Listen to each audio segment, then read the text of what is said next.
Hi everyone, and welcome to my tutorial on Star Citizen version 3.18 that will teach you all the essential mechanics in order for you to enjoy Star Citizen.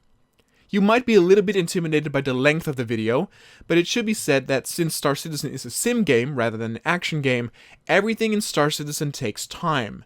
It's not really a game for those who want to quickly get into a ship and fight some bad guys. There's a lot of systems to learn, and the game doesn't really teach you anything. Now, rather than having to watch the entire video in one go in order to learn everything, you can use this tutorial video as a companion tool on a second screen or media device and play alongside my explanation, and you will learn all of the important mechanics.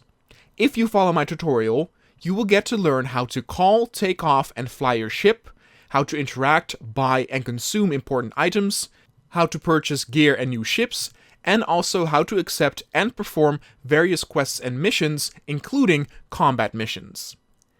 If you'd like to start out Star Citizen with 5,000 extra credits into your account, you can use my referral code when you get the game, which will be a good boost since you will be able to buy some nice gear, and it will help me out as well since I will get some certain in-game items when people use my referral code. My code can be found in the description down below, so please be sure to use it when you purchase the game. Now without further ado, let's begin to teach you how to play Star Citizen. Alright everyone, when you finally begin the game, you should be waking up in a bed, in an apartment, on the starting location, the starting planet that you chose at the beginning. Now the way that you get out of the bed is simply by pressing the W key. I will be going over the absolute basics in the beginning. If you are more of an advanced player and you are looking for something specific, please check out the chapters that I put in the video timeline down below. You will move around with the WASD keys, which is standard for most PC games. But if you're thinking that you're moving a little bit too fast or too slow, what you need to know is that you can increase and decrease speed by rolling the mouse wheel up or down. By rolling the mouse wheel up, you will run faster to the point where you are actually running, and if you roll all the way down, you will go slower to pretty much a very, very leisurely walk.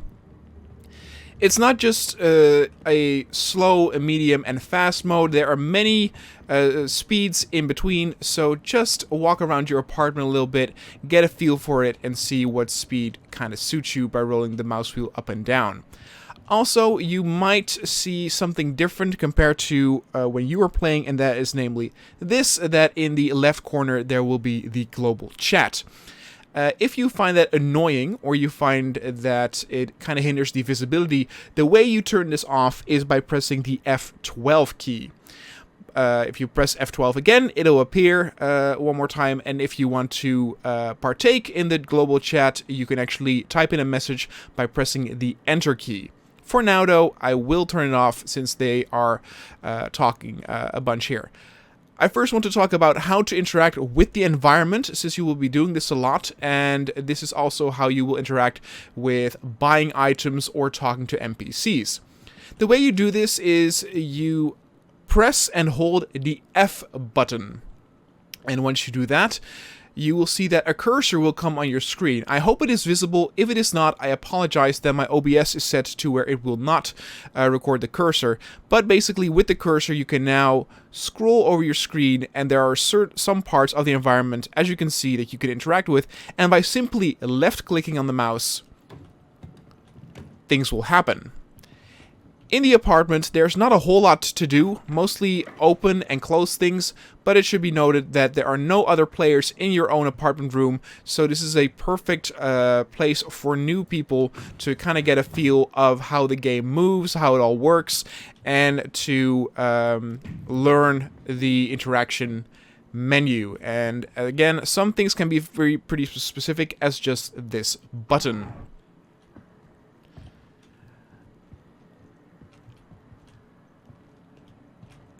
You can do here, and also one thing you can do, for example, is you can actually sit, kind of be immersed. Again, not a whole lot to do, but it's cool to kind of get your bearings and see what's up there. If you feel that you have gotten well enough adjusted to how the game moves around, it is time to actually leave the apartment and start exploring. kind of course, like a sort of like an exam. The only way to get out of your apartment is by actually interacting. So how do we do that again?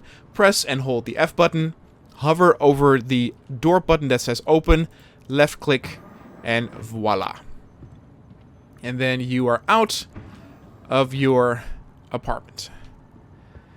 Now this is the same case, and here you have a very nice view. This is the same case regarding whatever planet you chose, is that you will wake up in a sort of like a lobby once you exit your own apartment, and the next step in order to progress is actually to go to the elevator. Now there are some pretty cool things to see here, so take your time and explore. You have a little bit more room here, so again you can increase speed, decrease it, kind of see how you feel. Star Citizen is of course well known for being very buggy and glitchy, so you will see very weird things like this, but don't worry, the game in and of itself is very, very detailed, very, very cool. So for now, please take this with a grain of salt, and trust me when I say that the experience will be worth it. Once you think you've seen enough here, it is time to find the elevator. In the lobby for Lorville, in this case, it is up here. And we will head on down. And before we head to the spaceport to get our ship and do our first mission, there are just a few things that I would recommend to buy. Again, to interact with the elevator, press and hold F and press on the elevator call button. You can see here that we are on floor 4. It might be that you are on a different floor, but what this kind of teaches you is that you hold the F button and then scroll the mouse over here, and then with the mouse wheel you can actually you can interact with the panel in and of itself. One thing I actually also forgot to mention is if you just hold the F button and then you can roll the mouse wheel up and down to zoom in and out.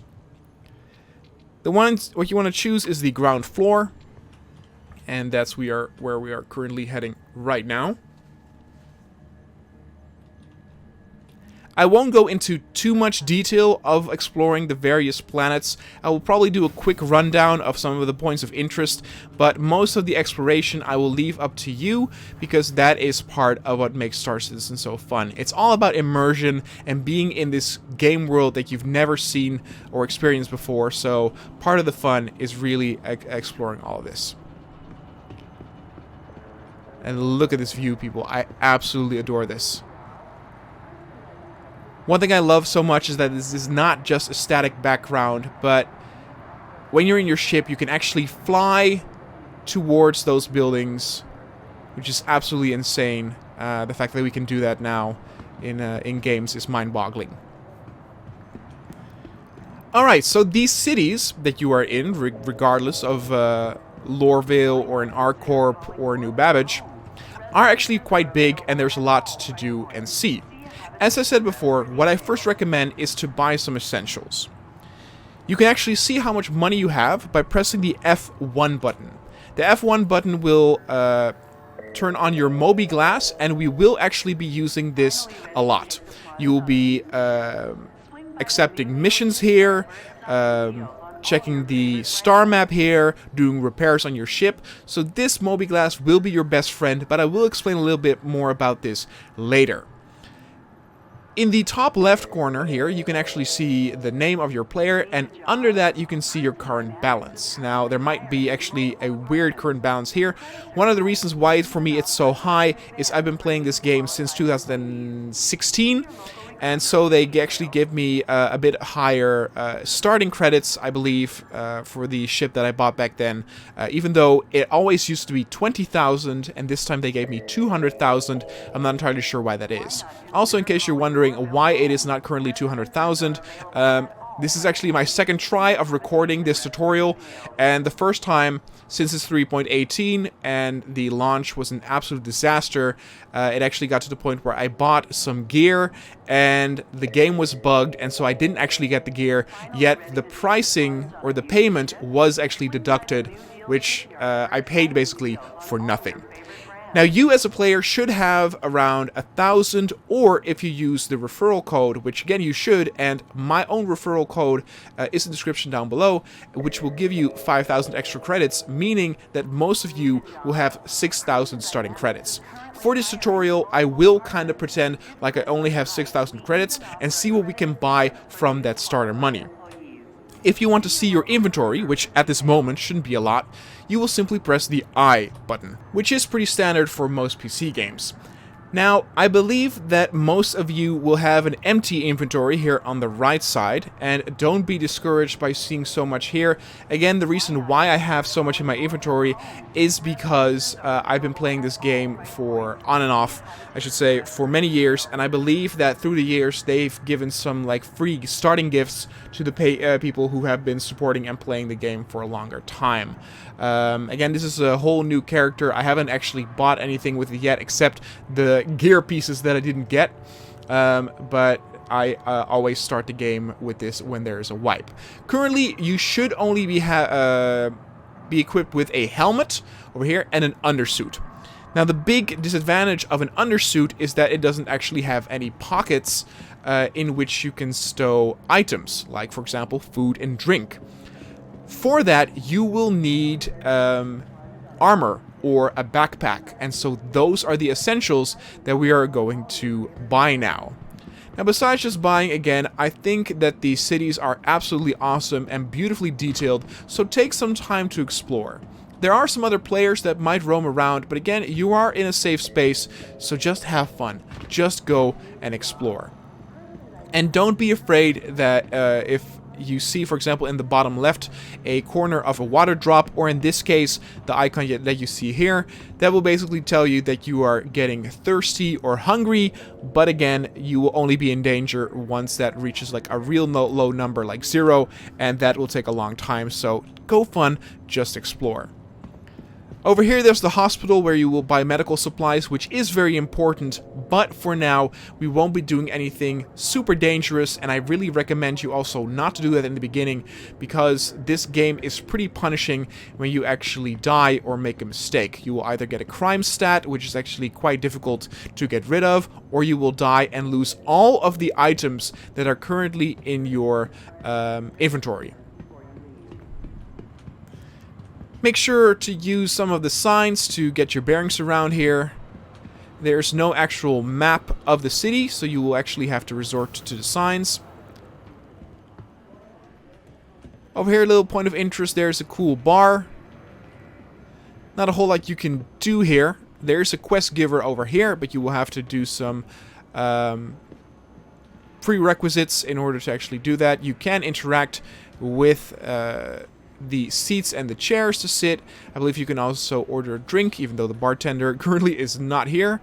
And again, I mostly play this for the immersion, even though, again, having these people standing here is not very immersive. But there's really no other game like this on this scale that lets me explore and visit these, you know, life-sized sci-fi planets out there. Alright, but let's get back to what I was talking about buying the gear. So we need to buy armor and a backpack. We have 6,000 credits to spend. Let's see what we can get.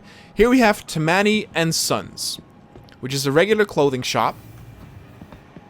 And I believe on every planet except in the city of New Babbage, you can actually buy armor. In case of New Babbage, you will have to get armor on one of the space stations up top. But as you can see here, this is a regular clothing store where you can buy regular clothing, but also armor. I don't recommend buying regular clothing right at the start of your game. There are more important things that you will need to spend your money on. But I will just teach you quickly here how to buy something if something does pique your interest. I mean, you can see the price to the left, which is only 570 credits. And again, if you start with 6,000, that's around 10%. So the prices aren't that bad. But again, you interact with everything in this game by pressing and holding F. So you do that, and you can see here an option of either trying on the shirt, which if you do that, you will basically take off all the other clothing and can just see the clothing there, you exit by pressing E. Or if you buy, if you want to buy it, you press buy. Don't be afraid if you buy accidentally or press buy by accident, because you will get to a screen where you actually have to confirm. So if you made a mistake, just press cancel. Here on the left side, you will also get a good view of how much currency you will have after the purchase. So it's all actually very easy to understand and to oversee. And again, some of the jackets are more expensive, like this one here, 1600. But get a feel. If there is something that you like, don't be afraid to buy it.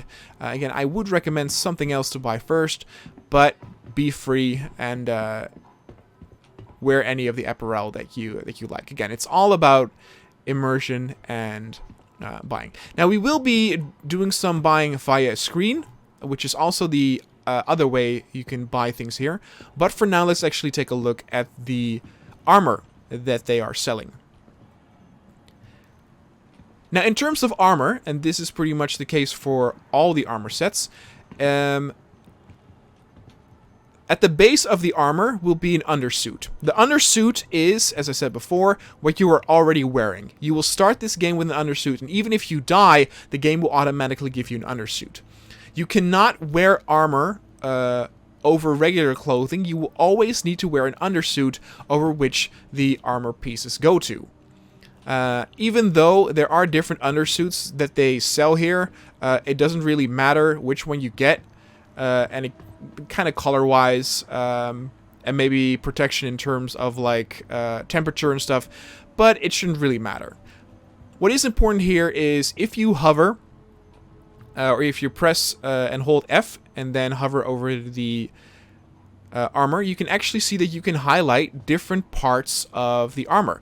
So there's the undersuit, and it's a little bit finicky, but if you hover over it at a certain angle, you can actually see the core over here, which is again the main torso, and as you can see here, it's quite expensive, 4,360. So I would not recommend buying that. But again, you can also see the arms. Usually an armor set consists of helmet, core, arms, and legs. And if you buy all those 4 pieces, you have a whole armor set. Now, since that is so expensive, let's actually see if there's a cheaper version. This one actually looks a lot cheaper. And if you look at the core here, look, it's 1,780 credits. Much cheaper, and in this case, I would recommend buying this one. Maybe not as stylish, but again, in the beginning, you gotta get substance over style.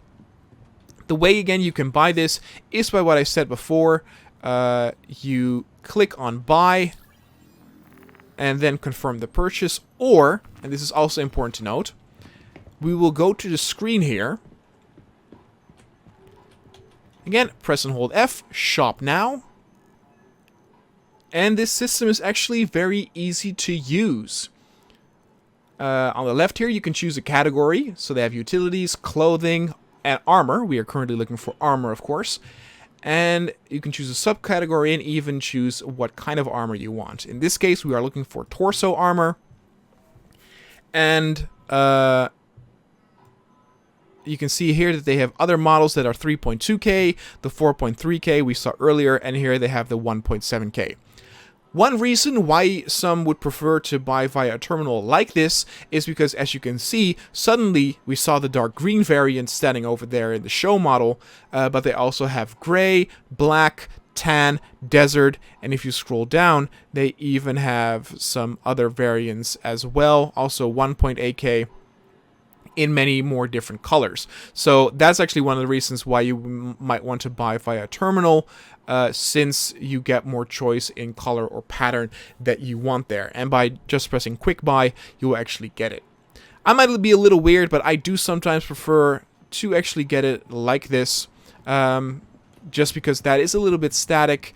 It's not very pretty, but again, for now, we're doing substance over style, and we're going to get the core over here, and then also a backpack. Again, this is 1,780 credits, meaning it's around a little less than 1/3 of our starting credits, which is not bad for what we want. Let's actually press buy. You confirm purchase. And I got an error. So more people have been having this issue, unfortunately. I hope by the time you watch this has been helped, but you should just have it in your inventory.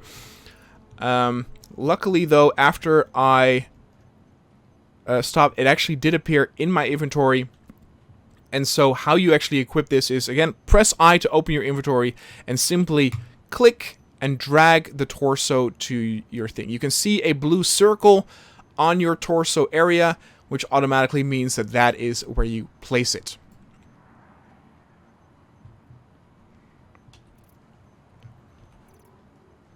Now again, when you press the I button, you can actually see that you now have a personal inventory to the left. This means that the armor piece that you have now does actually have pockets and space to store stuff, though be it small things like, for example, soda cans or energy bars, but small things that you can actually now transport. What I also do recommend to get is a backpack. They have not that much choice in terms of backpacks here. This one, 1320, 1900. Again, so with 1320, the other one was 1700 something, so we are around 3000 with money spent. Which means you still have 3,000 to either get some of the other armor pieces, because if we look, the legs are 830, cheap, and the arms are also super cheap. So actually for like 1,000 more, you have still 2,000. Helmet is probably the most expensive. Yeah, still okay. So for the 6,000 starting credits, you can actually get the whole set if you want that. Or you can use the other money to actually get a weapon. Though again, for the beginning missions, I won't be doing any missions that you will be in danger. And there's actually a chance for you to find loot, including weapons, which you might then not have to buy. So for now then, actually, let's make the armor set complete. And let's see, that would be... Yeah, let's actually also buy a... backpack so that we can just carry as much as we can. Again, you do this by hovering over. Again, terminal is easier if you prefer that. And just get all the stuff. Unfortunately, when I tried to buy this, I got another error message. However, when I logged off and logged back on, the arms that I bought were actually in my inventory. It's the fault of patch 3.18. It is an absolute disaster where the arms over here.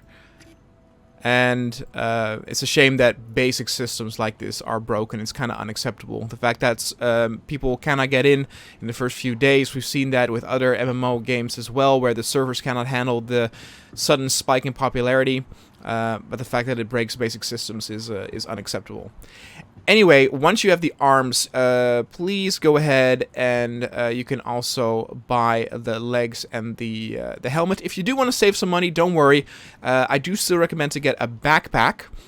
Just a quick note here that I'm talking about actually getting a helmet, but your character should already spawn with a helmet on him, which means you don't actually have to spend money to buy a helmet because you already have one.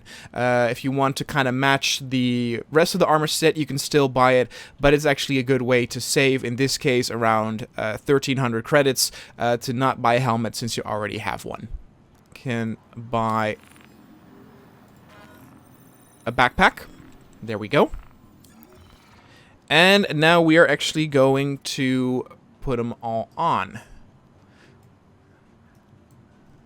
I just now also noticed, of course, we start with a helmet, so it's not actually necessary to get one. But hey, to finish the look, we'll actually be doing that. So there we go on the look. And to move the camera around like I am doing now, press and hold the right mouse button, and that will make it easier to grab the backpack and drag it over to your back. And now you actually have, as you can see, multiple inventories over here, including the backpack, which can carry way more. You can actually see the capacity here, 2K, 4K, and the backpack is more than 10 times that size, so it is worth having one. Now, the final thing that I would now recommend to get is get some food and drinks. At this moment in time, you shouldn't really have that much of a danger with hunger and thirst, but it's always good to have some with you. Again, you cannot take these with you on the ship if you do not have an armor piece or a backpack. Actually, you need an armor piece for a backpack anyway, so you need at least an armor piece to get it. So you press and hold F, you hover over the drink that you want, you do quick buy, and if you want, you can already drink it, which we won't do right now because we actually don't need it. And you will press and hold F, look at it, and... wait, why can I not store it? That's interesting. Normally there's a store button there.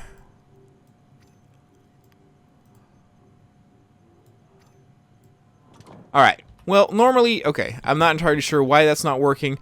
Normally, you just look at it and then press and hold F and press store,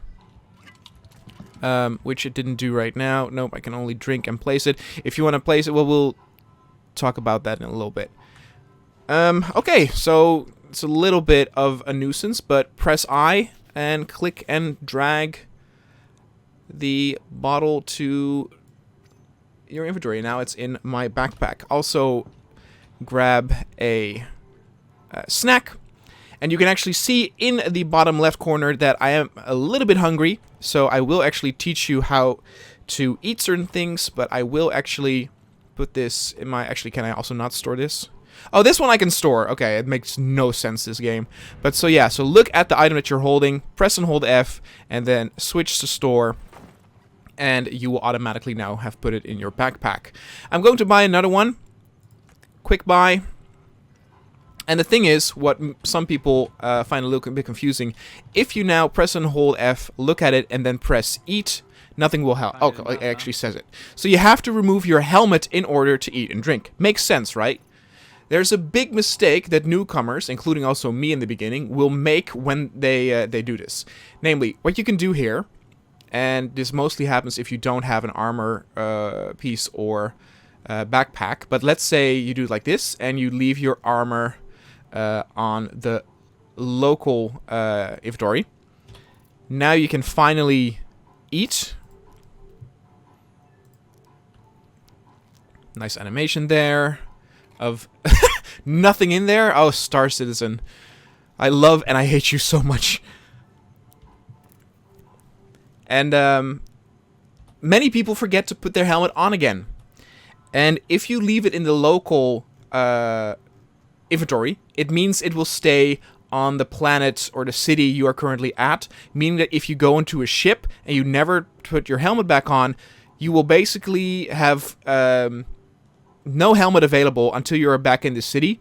And it happens multiple times that I forgot I wasn't wearing a helmet, and then when I went into space or a moon where there was no oxygen, you basically die. So always put your helmet back on when Hey, welcome when you're done. Never mind. Okay, finally we are ready to do our first mission, get into a ship, and do some stuff. Again, as I said before, Star Citizen is a game where nothing really goes fast. I don't mind that. I actually like that. But it's definitely not for people who want to do a quick sort of like action-paced segment for like half an hour or something. If you only have a half hour of time, that's basically enough to like wake up, go to a spaceship, maybe take off, land, and that's it.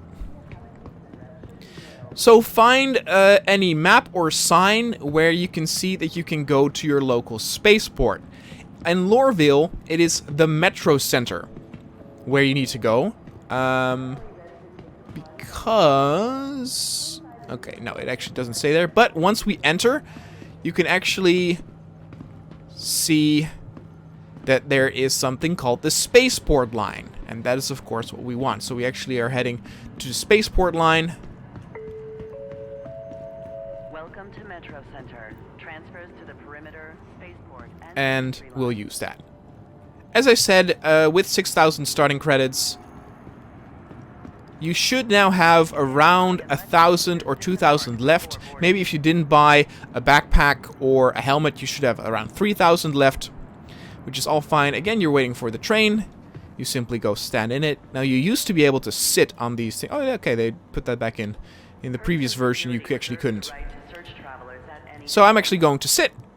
And you just wait until you're at the spaceport, and then you take off. I won't be talking the whole way through, so I'll see you guys when I've arrived at the spaceport. Alright, we're about to arrive at the spaceport. So here we are. So find the exit sign and let's head on over there. I will now teach you how to call your ship, take off, and also accept a mission. Basically the most important thing that people probably want to know when they actually play this game. Though again, that's why I explained it before how to actually buy things like armor and a backpack, because what will happen is that eager players will head to their ship, do a mission, and then realize that they cannot really take anything with them. Alright, so what you want to look for, actually the spaceports that you can visit are actually also really cool. In New Babbage, there's like an AI that you can talk to and ask questions. So go ahead and explore also some stuff. There's actually a very cool showroom over that way called New Deal, where you can actually buy ships. You will not have nearly enough money to actually get one right now, but you can actually enter in the ship. So have a look around, explore, take it all in. You have a nice view here and a lot of people standing on chairs. But what you're coming here for are these terminals. These terminals are in every spaceport, and this is where you basically call for your ship. So you head on over here, press and hold F, of course, click. Okay, here we go. It was a little bugged, but it now, so touch to start. You click, and you will get a list of the vehicles that you got. You probably bought only one ship. If you bought the cheapest package, I believe it's the RSI Aurora. I actually bought the Origin 315P all the way back, like I said, in 2016. But the mistake that I made was that back in that time, no actual game came with this this ship. So I kind of made a mistake buying this, and so I had to buy the Aurora as well. But for this one, we are actually going to use my Origin 315P. So choose whatever ship you want and press on retrieve. And following that, you will be told where your ship will be, which in this case is Hangar 9. Now remember that number, because you will be heading towards that with an elevator. So find the nearest elevators to the hangars. It's always mentioned there. Call the elevator. Oh, it actually also, the waypoint tells you which hangar it is, so you actually don't have to properly remember it. Alright, head on over there. Again, use the scroll wheel to head down to hangar 9 in this case. We're actually moving there in real time, which is very cool. And here's my ship. Again, I'm curious what ship you guys are flying, so let me know in the comments down below. And to enter the ship, you basically want to search for the door. Again, for me, it is highlighted by the ladder. For you, it might be in a different spot. It might be in the rear, in the middle. Some have elevators. And basically, again, press F. You do everything with F in this game. Press and hold F, and then enter ship. You can also just open the door, but enter ship basically does everything for you. So you just wait.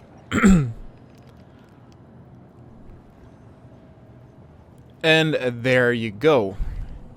You've entered your ship. Your door will close automatically after you. And this is my ship, people. The 315P. A exploration, a luxury ship. Kind of small, but I do have a mini fridge. So the cans and the drinks that I buy, I can actually keep cold, which is very cool. I can open this, and I have a separate inventory spot over here as well. So that's all very neat. Now take some time to explore the ship that you have called, and then when you are ready to get into the cockpit, approach the chair, make sure you're close enough, press and hold F, and enter pilot seat. Normally, there's an animation of you properly sitting. I don't know why it's now being so weird to where it just teleports me in. Again, 3.18 is the worst release patch to date. Okay, now that you're finally sitting in the cockpit, what I want you to do is press the Z button, or in case you're American, the Z button. Doing this will actually put you in free look mode, meaning you can look up, down, left, or right without your ship moving to where your mouse is pointing. If you press Z again, you can, for example, see that the white targeting reticule is moving, and if we were flying, the ship would maneuver to where we were pointing. Obviously, if you press Z again, you can do free look, and this is, of course, very handy to look beside you, look if you're not crashing into something, an obstacle or whatever. If you're in a dogfight, you can kind of, look beside you if you see the target. But also, it is a way to actually start your ship. So, depending on what your ship, this might differ a little bit, but again, if you press and hold F and then just scroll a little bit up the dashboard of your ship, you will see various options you can do. In my case, I have a terminal here, and I can, for example, open exterior doors, I can lock and unlock them, and over here, I can manually put the power on or make it flight ready. Obviously, what you want to do is you want to make it flight ready.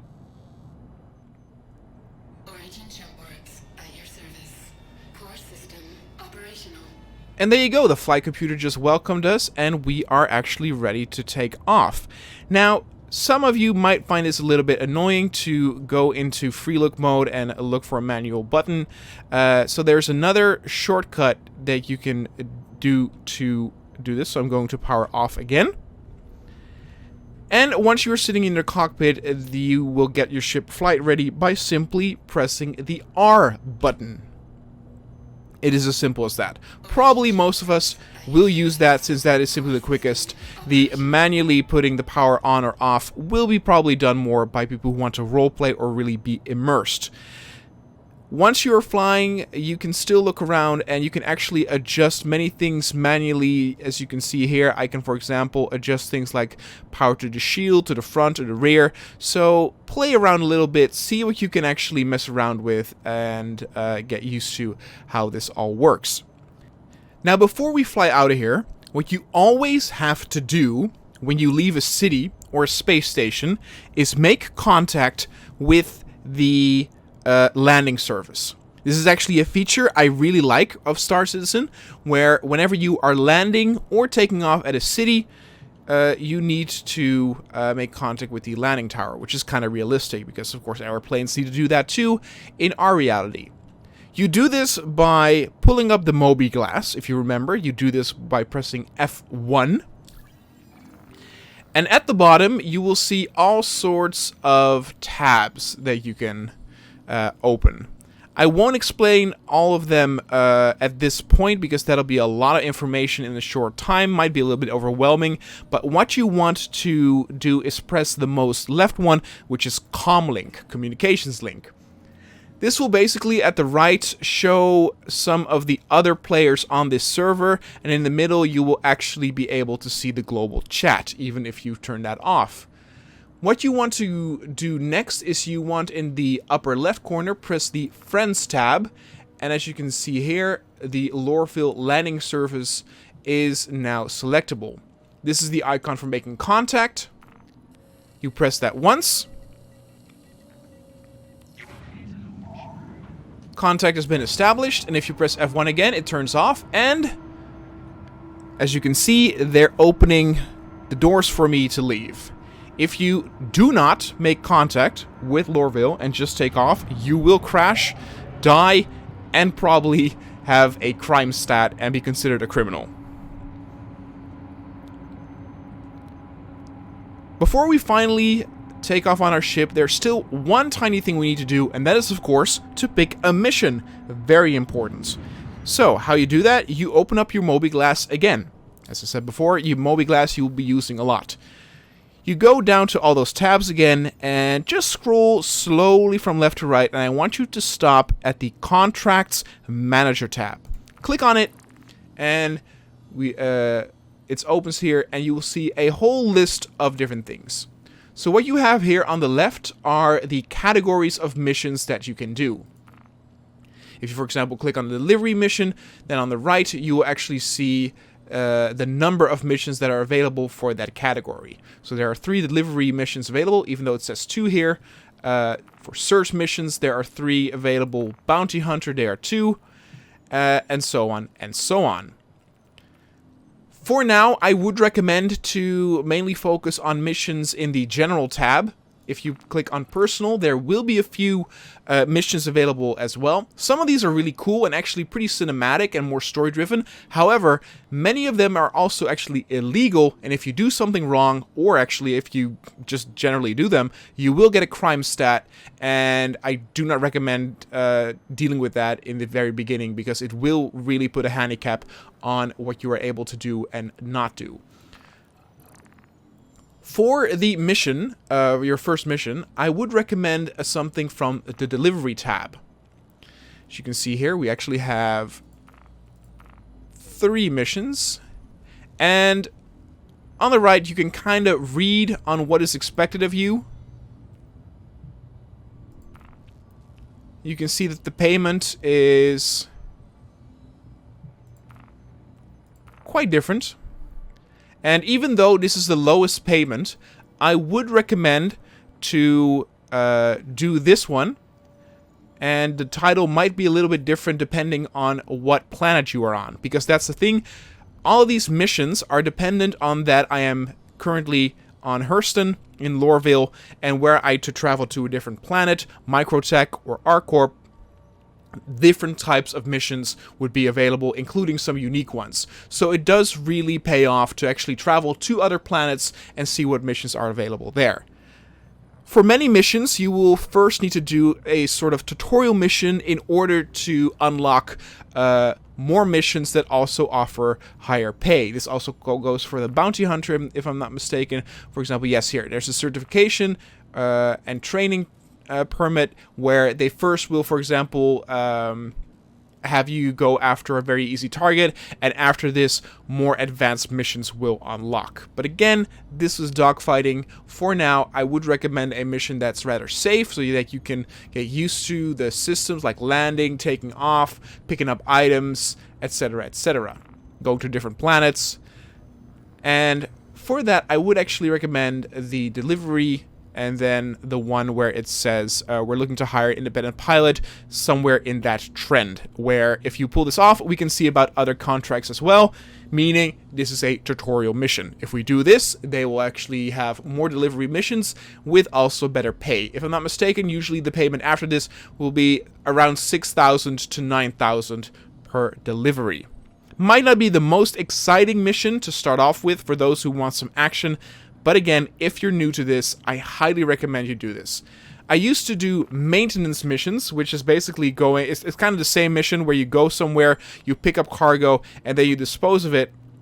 And you do this at multiple outposts on multiple moons, and it used to be safe, but in 3.18, they've actually added some outposts where there are enemies, which actually does make it a little bit more exciting, because these missions, granted, are quite boring, and you have to go through a lot of effort for very little pay.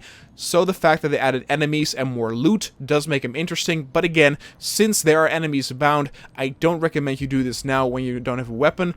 Just go to delivery, see if there is a mission that kind of resembles a training or a tryout, and press accept offer on the bottom right. And now that mission has shifted to the accepted pad, and you can here in the middle get a more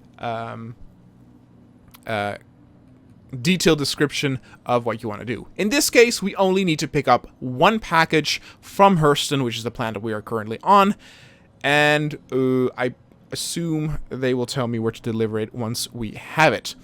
So press F1 again to turn off your mobi-glass, and now it's finally time to take off. I'm pressing Z again where I'm not currently in free look mode, And what I want you to do, once you're flight ready, and in this case, I'm pressing Z again, we are going to take off vertically, and you go up with your ship by pressing and holding spacebar, and you will go down vertically by pressing and holding the control button. If this is your first flight, I would recommend not immediately holding space, but just tapping it slightly every so often. So I will actually do that now. You can do that with me. Press and tap a spacebar slightly. Launch complete. There we go. Launch complete. Alright, tap it again. Get a little feel for it. And you can see we're ascending. And now you can hold it once you're out. There is a chance that the hangar that you are currently at is not one where you will take off vertically, but instead in front of you or behind you. If that is the case, press spacebar once or twice to have your ship hover above the ground, and then press W to go forward or S to go backwards. As you can see now, I'm still holding space, so we are still ascending. And you can see now what I was talking about. Since I'm not in free look mode, if I move my mouse to the left, my ship will veer to the left. If I move it to the right, it will go to the right. With E and Q, I do a barrel roll, and I can use that to even out.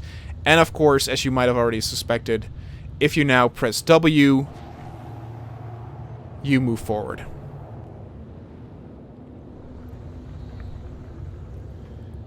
And if I now press Z and still keep holding W, I will move forward, but am able to actually look around while moving forward.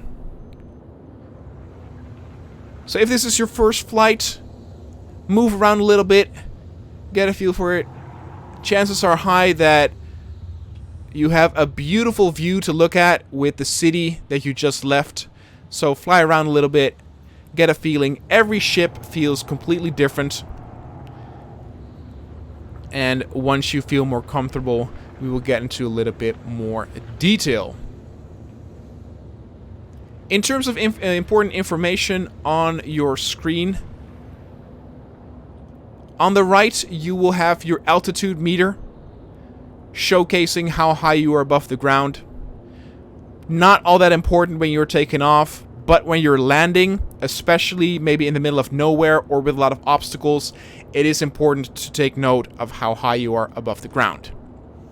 But more important is your speed meter over here, velocity. As you can see here, we are currently at a velocity at a speed of 205.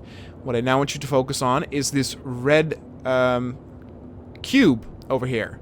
This cube represents the speed limit. And I believe every ship has this. It might be a little bit on a different spot, but I believe that for everyone, it is on the left side. It might be a different color. Might be, for example, yellow or green. But in my case, with my ship, everything is blue. But as you can see here, the square here is the speed limit, meaning that if I press W, it will never go over 205. Now you can increase and decrease the speed limit. How do you do that? Of course, the same way you also increase speed and decrease speed with walking, namely the mouse wheel. If I scroll the mouse wheel up, we will increase in speed. And now my ship will actually stop at a speed of 380 or 381.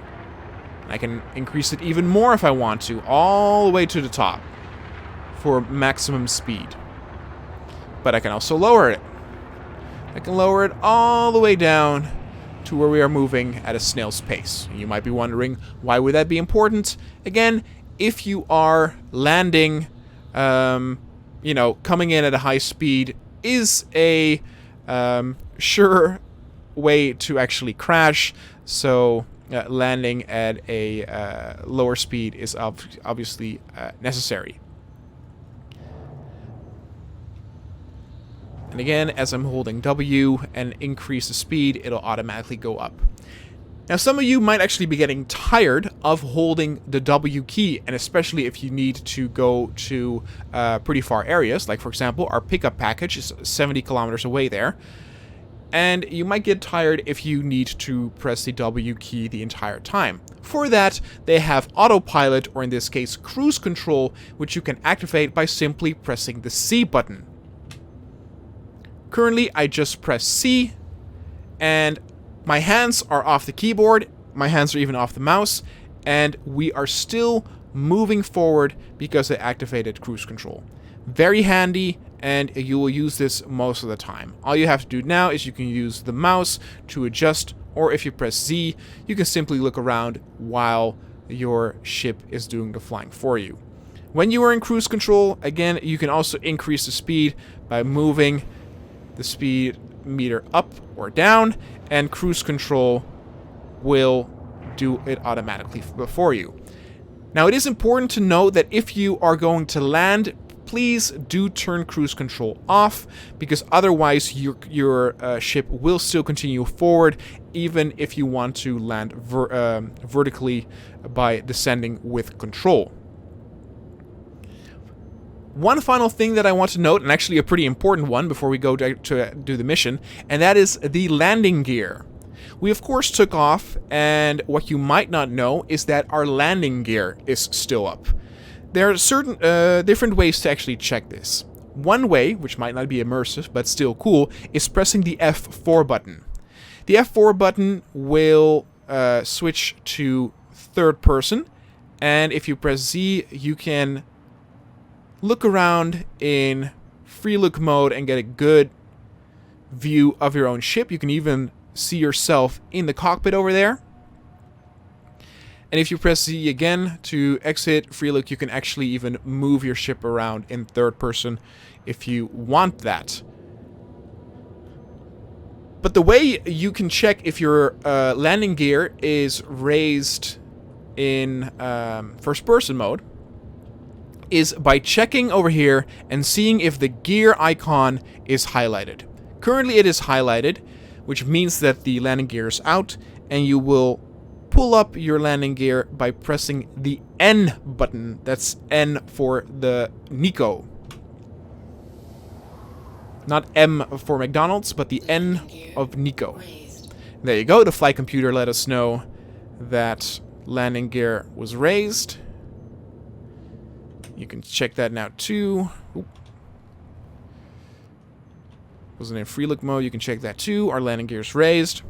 And of course, if you want to land, the landing gear is to be deployed again. So you press N one more time.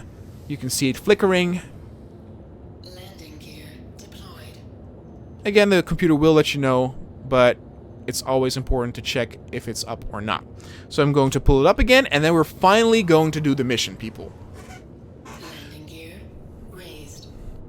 I actually got pretty lucky on that the package was on my planet, which also kind of sucks in a way because I wanted to let you learn how to fast travel. I can kind of do that this way. Okay.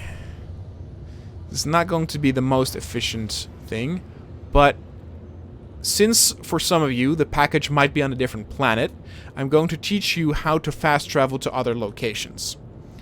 Now, in order to do this, I will have to exit the atmosphere. You cannot fast travel once you're in the atmosphere of a planet. So I'm actually going to point the nose of my ship towards space, increase speed all the way. Remember, I'm on cruise control. My hands are off the keyboard right now. I am in free look mode though, so just very relaxed, even though I'm going quite fast. We're going through the clouds. And there we are. If you switch to third person, you can see an absolutely gorgeous view as we come through the clouds. This game still amazes me how pretty it can be. Once you feel that you are comfortable enough, or at a comfortable distance, point your ship towards where the waypoint is of your delivery. I would actually recommend to slow your ship down all the way, so put your speed meter down or turn off cruise control. Now, in order to put up the module to where you can use fast travel, you will press the B button. That's B of binocular.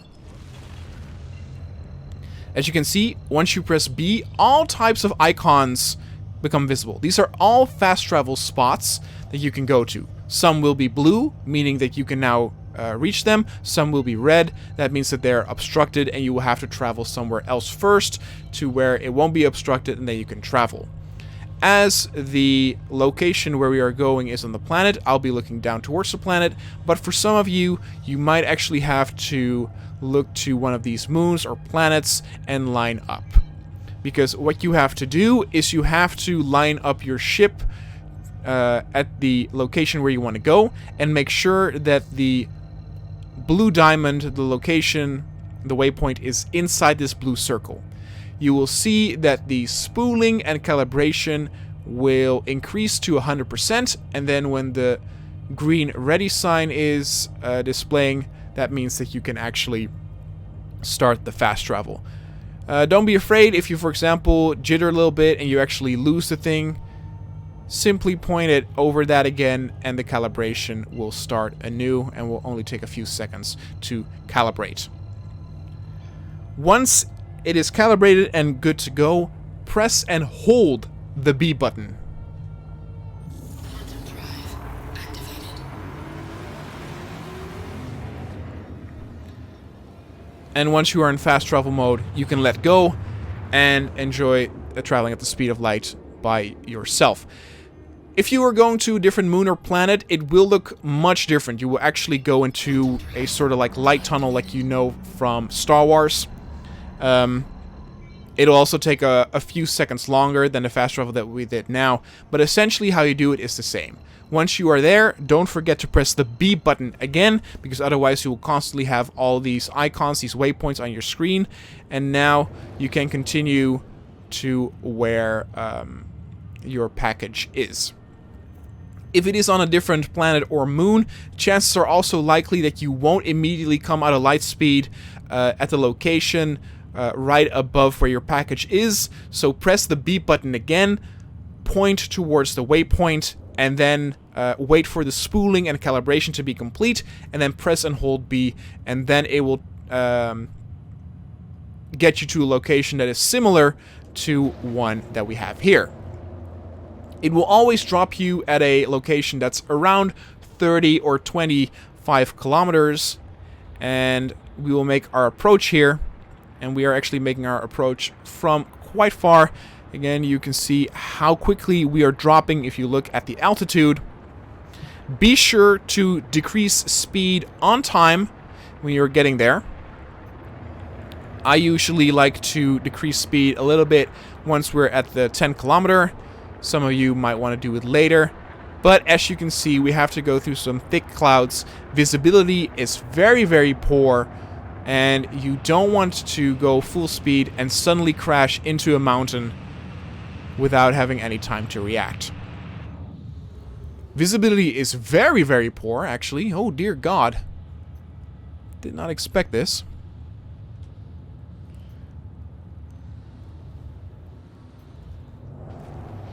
It's also because we're actually on the dark side of the planet. I will show you how to use your ship lights as an advantage, but we're too high to where you will see any difference.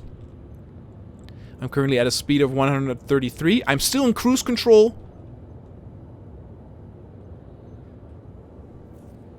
And at around probably 1.5 kilometers, 1,500 meters, I will turn that off and switch to manual. Also decreasing speed. I'm now in manual mode and pressing the W key now to move forward. Now we are going to land and pop quiz. What's of course important to do? What have I not done yet that I definitely need to do? That's right. Check the gear button on the left. It is currently off, so we press N.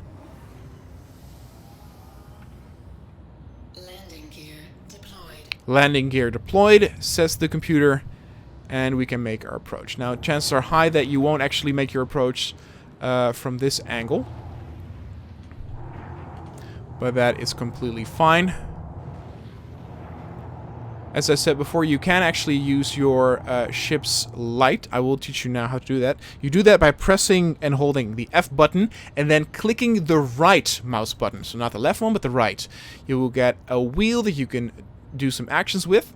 Press actions, then vehicle, not actually ship systems, but vehicle. And then enable headlights. This is also, I guess, where you can also manually open and retract landing gear or open all doors if you find that easier. Since my ship is rather small, the difference won't be that big, but it will be noticeable once we are closer to the ground. So I'm now just tapping control slightly as we get lower and lower, making sure to look at the altitude meter to the right that we are still coming in at a good range. You can see that the waypoint has changed to a package. And I'm just slightly tapping all the buttons, not so that I will crash into one another. You can see that my speed limit is super low, so that I have all the time in the world to do this. And once now I'm leveled out, I just gently tap control. Landing complete. Landing complete. There we go. Congratulations if you succeeded in nailing your first landing. There's a player over there. Hello. Oh, very cool.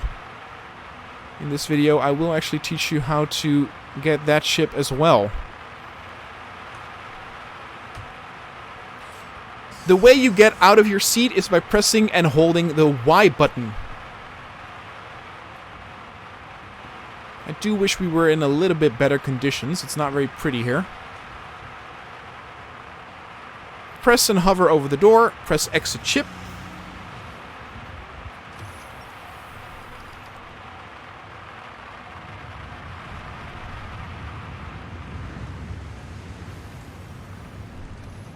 God. It's kind of awful here. If you want to know, there is actually a headlight on your helmet. You do that by pressing and holding F and then right-clicking again. And then I believe action.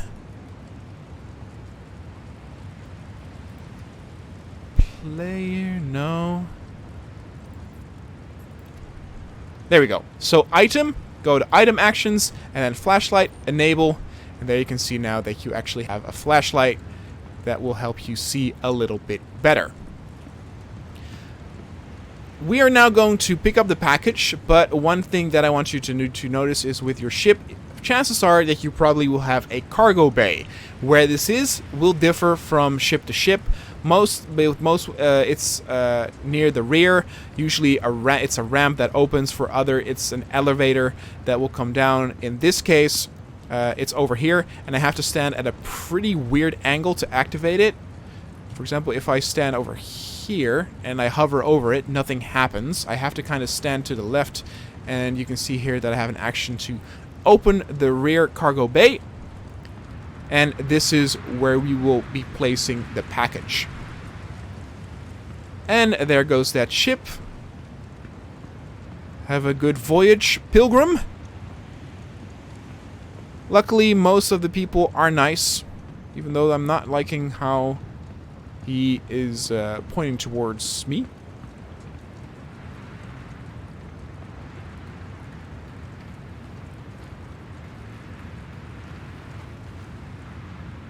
Just go ahead and leave. What you doing? Okay.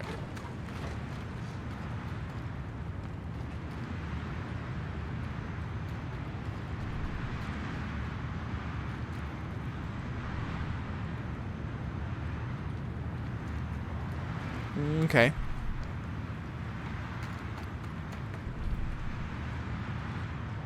Go into the area where your package is. Open the door. Press the cycle.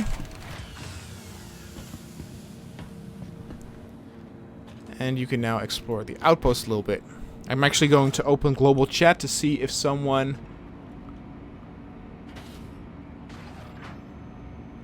in this bunker be chill. Okay, I'm not entirely sure if he's talking to me, but it's whatever. One thing that's very important to note is if you go to one of these outposts, before you take the package, always look around for loot. Loot will be in cases like this, and simply hover over it, press the loot button, and see what's in there. Unfortunately, there's nothing here. Might have been looted by that other player already. Yeah, you can see he actually opened this. A few things over here. So we actually got some nutrition bars, some fruit. We actually got some boots. You can go ahead and take it with you because you can actually sell these at clothing stores or supermarkets. And things like boots and gloves won't really sell for a whole lot. But again, it's some extra cash you can get. This might actually be stuck on loading. I got this bug earlier this day as well. Again, 3.18 Star Citizen. Alright, that's just taking too long. So go ahead and check all of the places to see if there's loot you can take. Might actually now be bugged to where I cannot take anything. If you're lucky, you will actually even be able to find things like a weapon crate here with weapons in it that you can take, all kinds. Things like multitool, armor pieces, etc. Fortunately, I now have a bug. I'm actually going to press global chat again. Okay, nothing really changed there. I'm actually going to have global chat on for just a moment. Again, you can turn that on and off with F12. Just want to be sure that that guy is kind of chill. As I said before, most of the people who play Star Citizen are chill because the consequences of you messing around are quite severe, with you getting a crime stat or having to go to prison or losing all your stuff. So that's about it. Okay, so once you get the package again, press and hold F, look towards the package, and press the grab button. Once you have the package, you can simply move around with it, and obviously you'll be less fast than you are without anything in your hands. You can still use all the actions like opening and closing doors.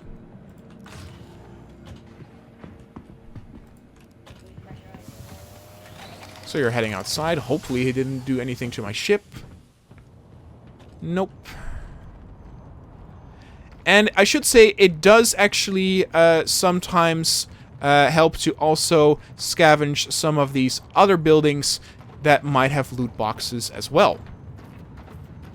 Always loot when you do delivery missions. That's always what I recommend, because again, people might find these missions kind of boring, but as I said, they are safe. I don't think with delivery missions at this moment, at least not the training ones, there are ever enemies, so it's a great way to get a hang of how landing and takeoff works, going to other planets or other locations with fast travel, and the grabbing system and placement system, because that's what we're going to do right now. Once you have this in your hand and you want to place it, you can do this by pressing down and clicking on place, and that will now actually showcase a silhouette to where you will drop it. And once you simply click on where you want to position it, your character will place it there.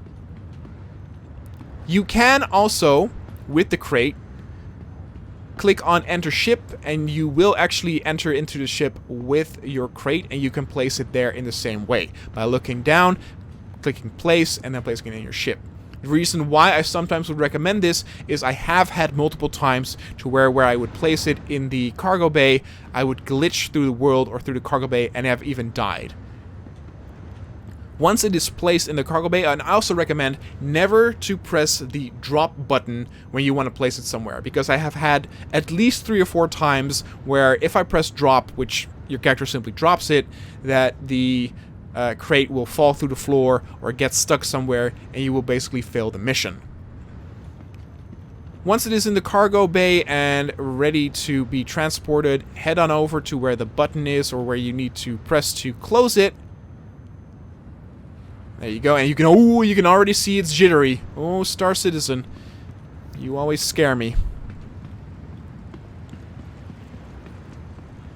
And there the ship is actually leaving. Actually, I'm about to leave. I am going to take a quick look in some of the other buildings to see if there's some loot. If it is, I'm going to cut to the video there. If it's not, I'm just going to cut to where I'm in my ship again.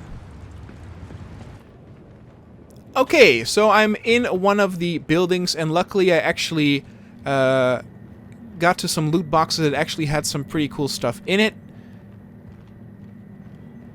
If you are uncertain on what cargo or containers you can loot or not, again, you can press and hold F button and just skim over, and the items that are highlighted are the ones you can interact with.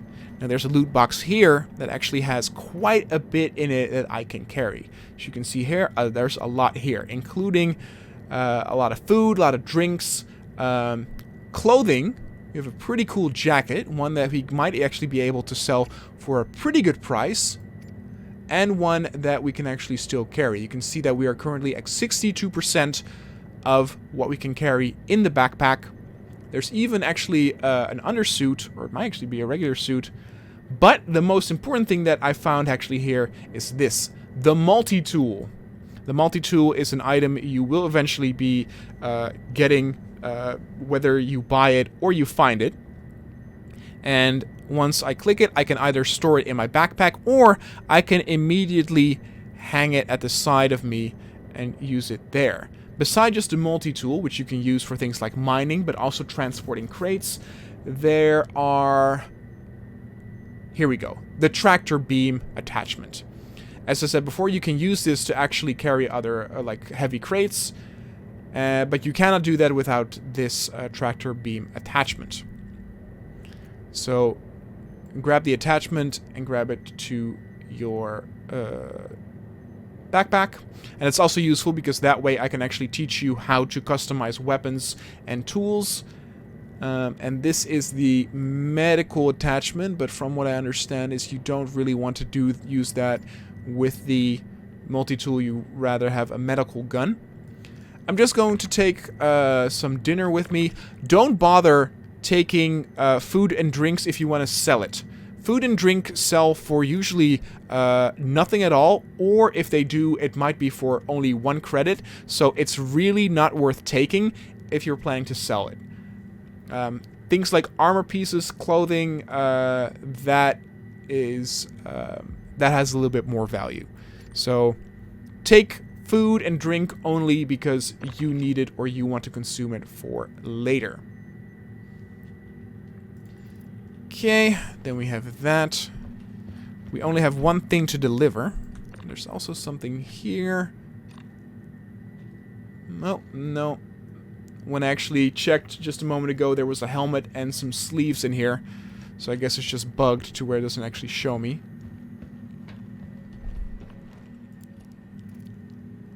Okay, yeah, no, it's bugged again. That's fine. We actually got some cool stuff. You can actually see that the multi-tool is now hanging beside me. Again, unfortunately, there are no crates that we can really pick up, so I won't be able to show you that at this moment, but that's fine. Oh, someone might actually be coming in. Nope. Alright, let's just finish up the mission. Oh. Another player's coming in. It's getting a little crowded for me. It's my sign to go.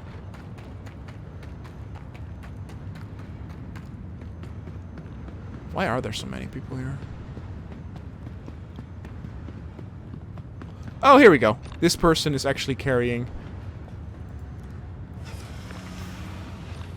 with the multi-tool. Alright, hop back into your ship.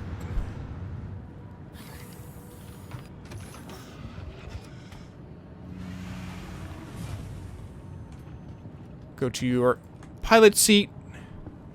Hop on in.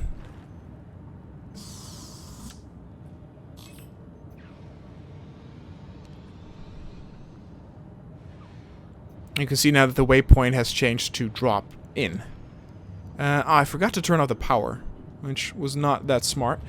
But again, normally you have to turn on the power and then press and hold space.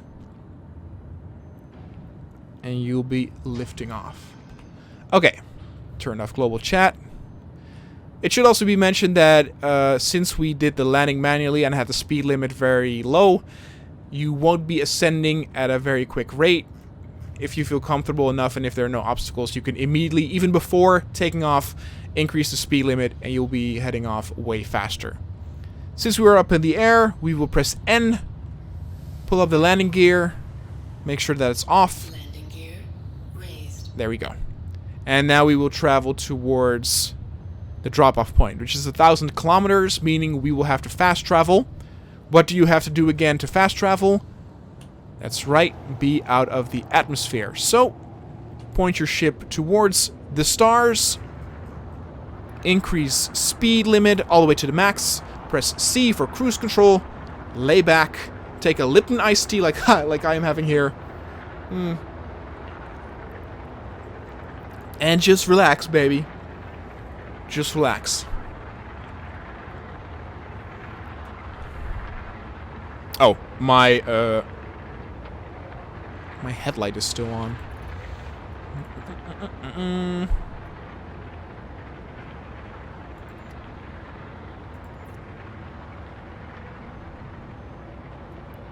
I might not be able to do that from here. Okay, it's fine. It doesn't actually... It's not... it's a little bit bothersome, but we will be exiting the ship in a moment anyway. Alright, once you are at a pretty high altitude,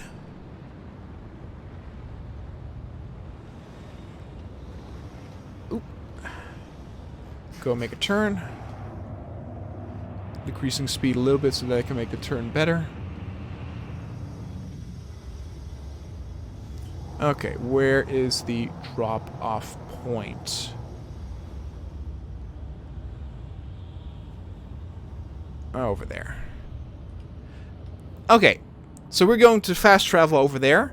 So we have to use the fast travel component again, which you will of course call with the B button. Press B. For these missions, the delivery missions, there are always fast travel points at the location that you have to go to.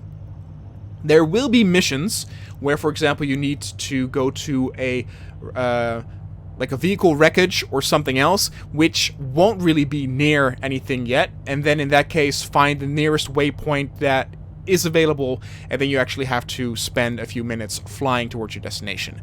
But in this case, there is a fast travel point right there, so again, make sure that the fast travel point is in the center, press and hold B, and here we go. Quantum drive activated.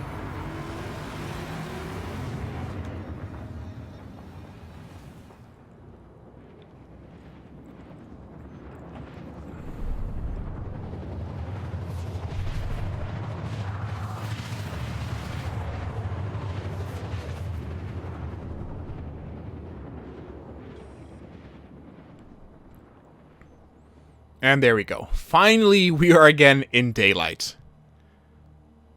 As I said before, it always drops you at around 25 or 30 kilometers. Don't forget to press B, turn off your fast travel component, and here we go. I have cruise control on again. Will increase speed. Here we go.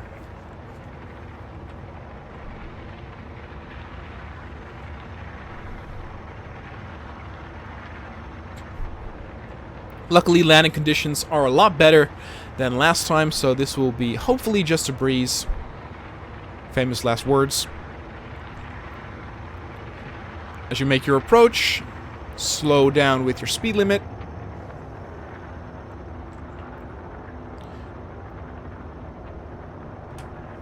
Landing gear. Again, explaining a little bit less and less, as I hope that you are a bit more comfortable with doing this yourself now. Still on cruise. And you don't have to be in cruise control, by the way, if you want to do this manually at this point already. Be my guest.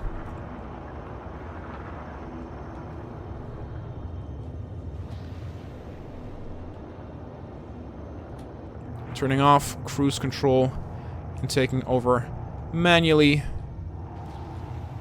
pressing control to go down.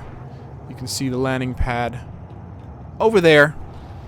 Kind of similar, like the location that we were just a moment ago.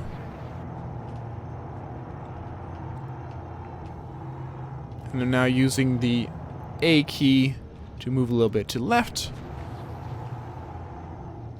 Lowering the speed limit, and then I'm leveled out, and I'm pressing now control.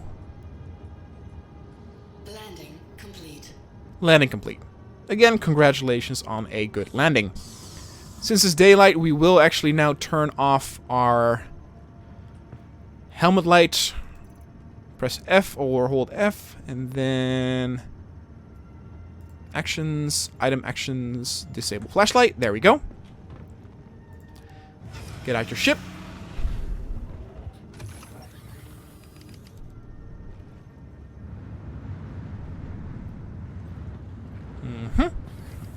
Ah, look at this, people. Isn't this much nicer than where we actually got the package? Go to where you actually have stored the package.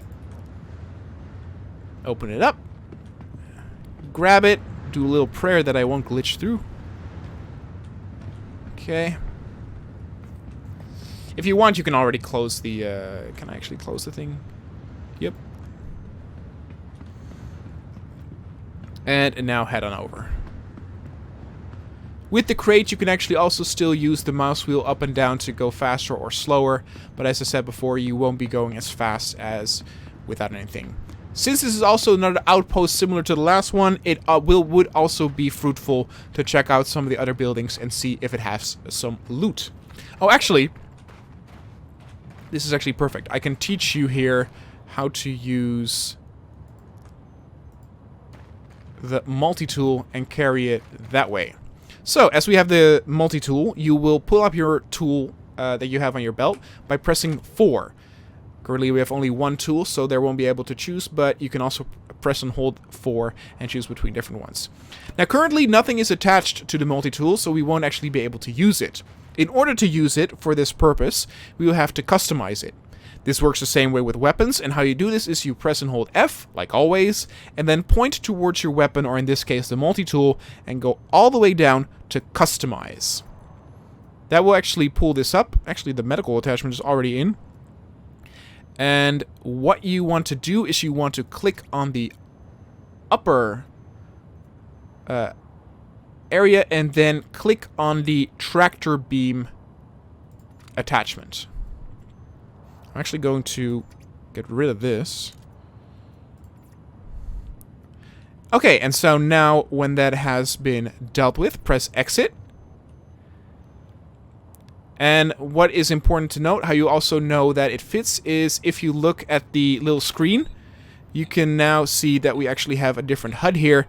And the yellow bar on the left on the screen, this one, it's a little difficult to point at it without actually getting that menu on, is the battery life of your multi-tool. And on the right, it now says that we are not pointing at anything we can carry. If I point the multi-tool at the crate, you can see it turns green. And now if I press and hold the mouse button,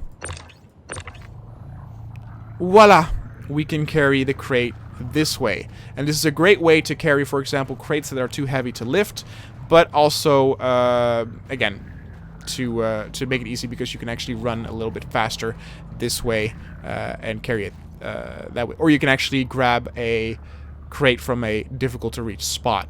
While holding this, you can use the mouse button to have the crate go near you if you scroll down, or you can scroll up and have the crate actually go further away.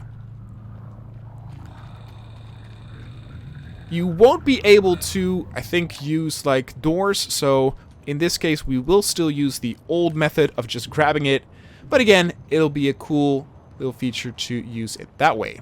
Alright, go to where you need to drop it off.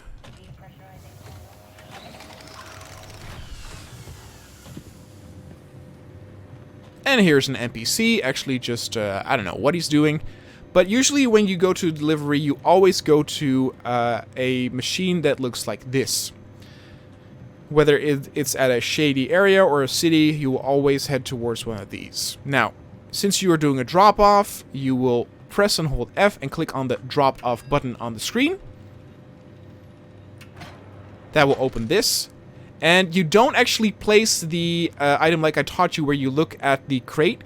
You will head towards this, press and hold F, and press place here. So don't look down and press place. It won't work then, or at least it didn't work for me. Actually, it took too long. Great.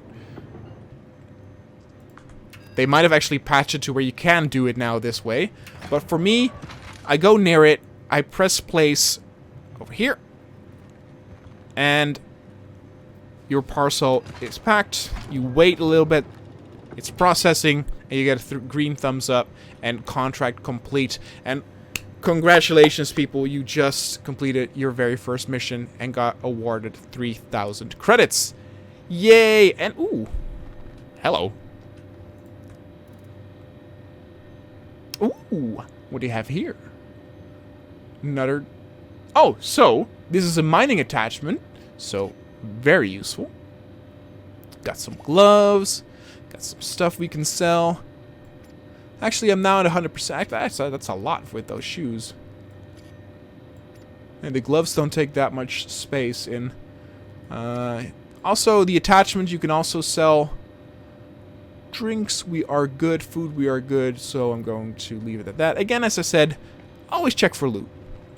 These missions are great for loot. You see, there's another one here. More multi-tools. I'll just take them in case I want to sell them. Another reason why some people, for example, take multiple ones is, as I said, if I die currently, I will lose everything that's on the left side here. Everything. In theory, though, I could go back to where my body, to where I died and pick up the loot from my body, but that's usually kind of a hassle. And usually for most of it simply mean we will lose the thing. So what some people actually do if they have some spare money to spend is they will buy multiple weapons or multiple armor sets or multiple multi-tools and just store them at the local inventory of the planet or city they are currently at. So if they die, they simply head towards a planet and they can re-equip everything because they bought multiple stuff there. You don't have to worry about that then. We will come to that eventually.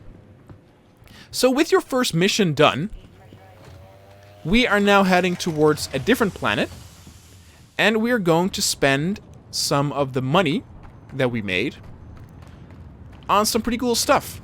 As I said before, you should have, if you have 6,000 credits of starter money, the armor set was around 3,000 if you didn't get the helmet.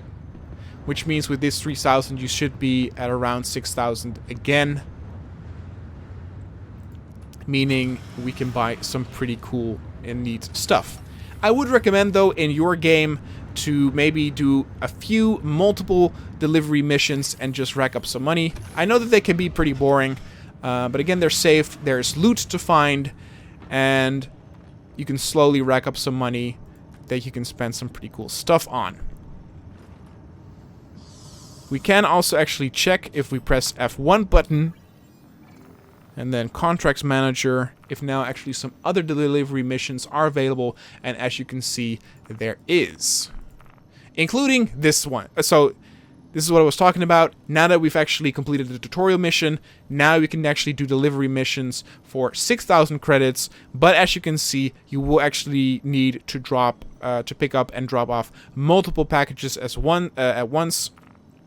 Which is fine. And again, 6,000 is a pretty good price, even though later in the video we will do missions that will get you even more money. But I'd recommend to do a few of these and get some spare money to change. Oh my goodness, the weather is getting pretty terrible here. So once you are ready to leave, I keep forgetting to turn on my ship, I realize. Once I've landed. Press and hold space. Landing gear. Landing gear raised. And it is time to travel to another planet, people. Because on other planets, there are new shops, new opportunities, new things to see, buy, and explore. In this case, I want to go to ArcCorp and Area 18. See what's out there. We're going to buy some neat stuff. We can actually get a different ship. So let's do that, even with the 6,000 credits that we have. Now, how do you get to ArcCorp or a different planet that's very, very far? Head, of course, into the atmosphere again, because we are going to fast travel, and you can only do that by leaving the atmosphere.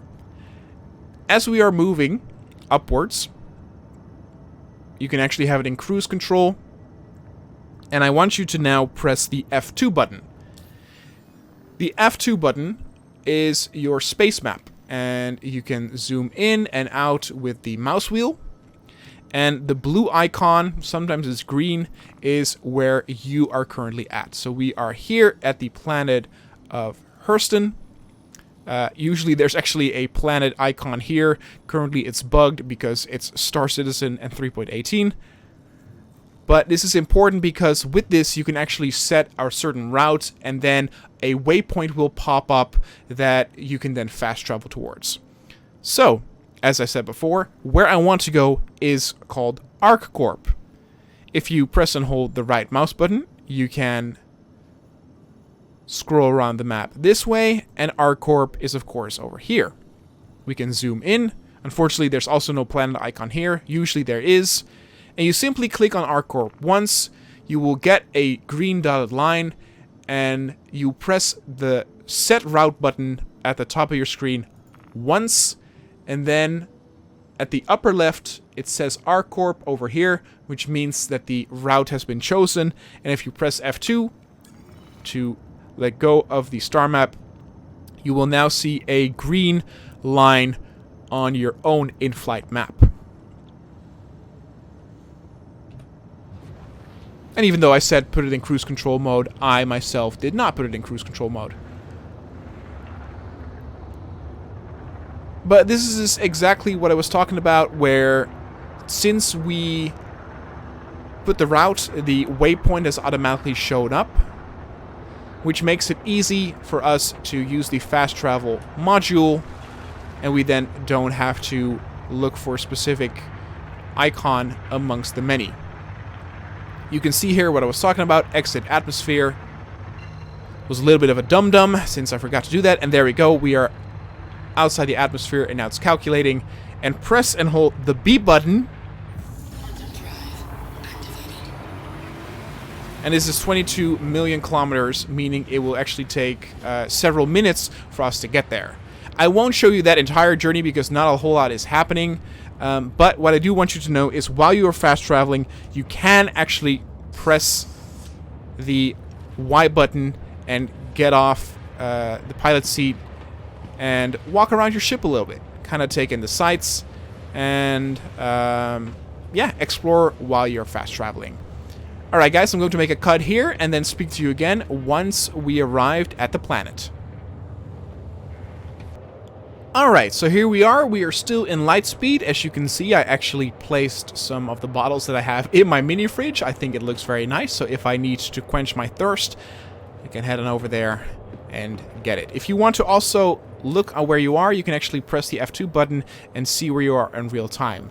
Now you can actually see that it did actually show, or does show, the planet icon, and you can see how far we are off and that we are actually moving there in real time. This is not just a loading screen. Once you're ready to sit back down again, head on over to your seat. There we go. And it's still 5.5 million kilometers. If, for whatever reason, you have, for example, did a miscalculation with where you're traveling, or you want to get out of Lightspeed, the way you do that is by holding the beep button while you are in Lightspeed. This will pull you out, and you will be then in the universe where you are at that point, which again is very cool. To reiterate that this is not simply a loading screen. You will be at the exact point where you dropped out of Lightspeed, so that could be at the absolute middle of nowhere. I would not recommend it though, because your boosters will take a huge hit and will take some time to cool down And even in the past, though, I think they kind of patched it out. But with Star Citizen, you never know. You got some bugs to where, for example, you got ejected from your ship or fell through or whatever because you came to a sudden halt.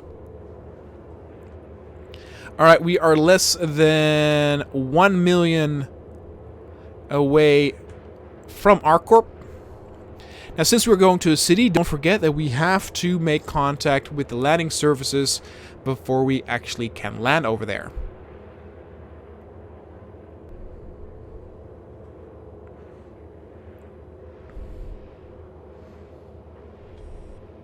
If, for some reason, you are not in your seat once you are pulling out of light speed, which it will do automatically, don't worry, you don't have to do anything for that. But your character, if you're standing outside, so not sitting, will probably take a hit and fall over due to the knockback effect of your ship suddenly coming to a standstill. You should be fine, but there is a chance that you might glitch through the floor. It has happened before, so I would always recommend to at least be seated once you get out of hyperspeed. Once you are there, again, we have all of the icons. And what you want to look for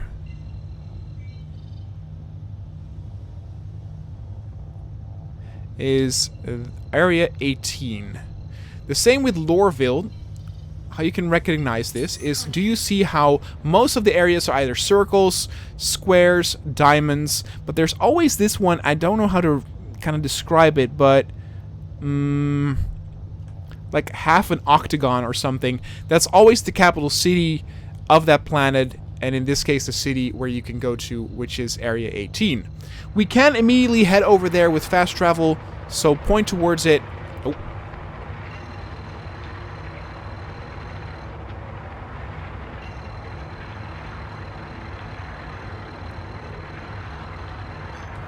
Press and hold the B button. And we're heading over there. And that's where some people might be wrong, because they see, for example, that the city is right under them, so they think if I just keep flying down, I will actually be able to go there, but that's not the case. The city is actually all the way at the other side of the planet. In fact, it is nighttime where we're heading.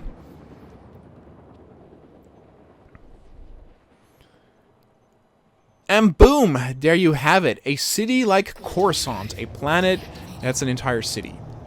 We arrived upside down, so I'm using Q to level out. And the important thing to remember is that if you actually fast travel towards where the city is, you will never be at the area where you will be able to contact landing. Though currently we are actually very close, because it says here, please contact ATC to land. Once you get that message, open up your Mobi glass with F1. All the way to the left, Comlink, Friends, and Area 18 landing services. Holler at them with the button. Please proceed to assigned landing bay. There we go. Press F1 to dismiss. And now, also press B to get rid of all this. You will see this arrow icon over here. And that is where there is a hangar available for you to land in.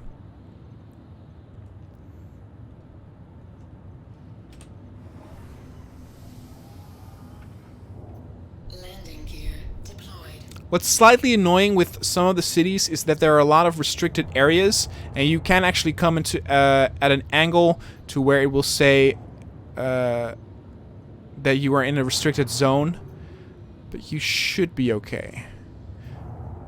Usually coming at a straight high angle is fine. And this is really where getting off cruise control and taking it over manually will help. Keep it slow and steady. Warning. Oh, well, that was a little strange. It loaded in the floor there. Don't worry, it says warning, but it's just that we're in close proximity of some things.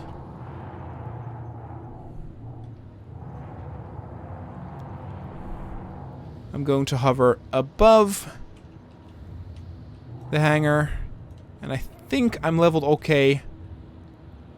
And now I'm just gently pressing control button, going forward just a little bit. Again, if you press Z, you can look to the side to see if you're not hitting anything.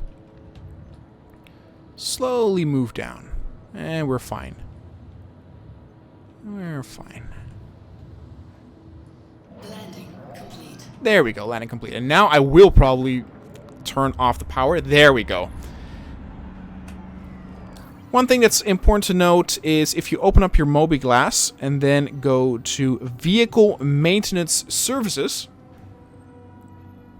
you can, as you can see here, you can always do this at the hangars of space stations or cities. In this case, you can repair if necessary, no service required. In this case, you can restock ammo, no service required in this case. Refuel your quantum drive, which is the fuel you use when you fast travel, which in this case you can, and it's fairly cheap since we only, of course, didn't do that much, so you might as well do it. And also refuel regular fuel, which is a little bit more, and I would always recommend to refuel at a space station or city you are at. It's cheap, and you don't want to be in space without it, trust me. Once that is done, you are ready to leave, so press and hold the Y button, and let's go explore this new area.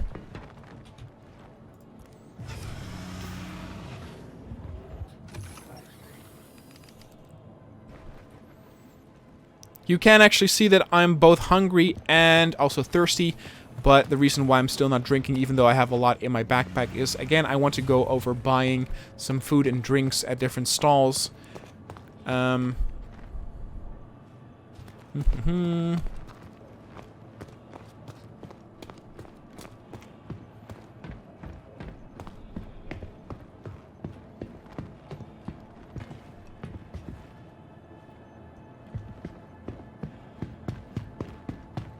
Over here.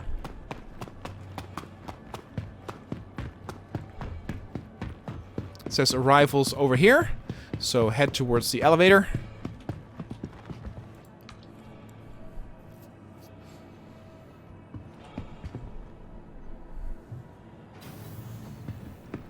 And so for some of you, this might have actually been your starting area if you chose Area 18 as your primary location to start your adventure in.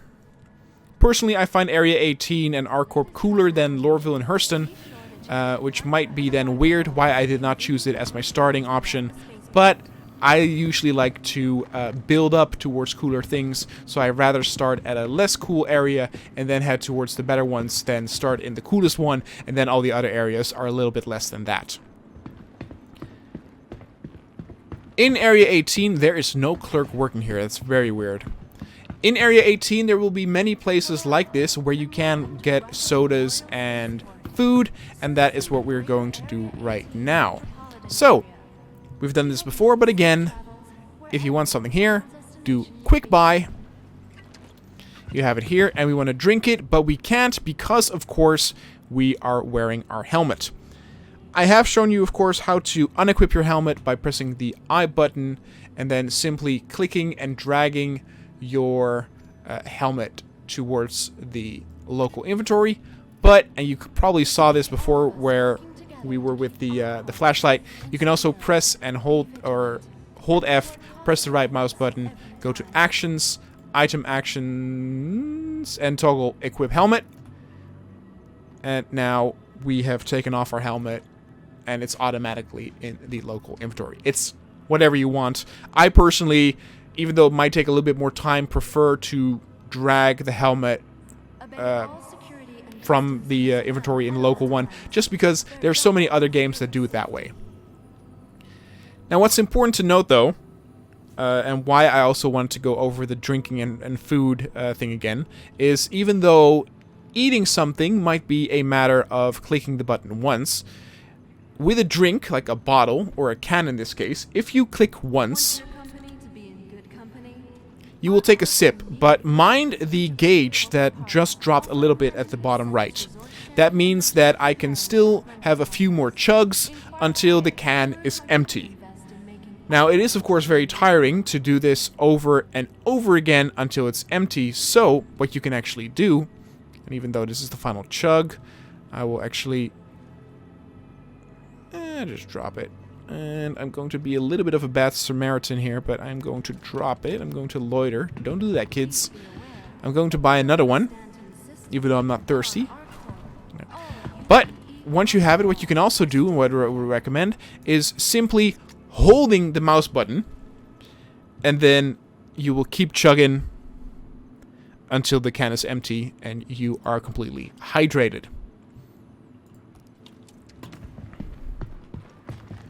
Same goes for food. The energy bars we bought earlier are probably very small. We are going to buy one of these burritos.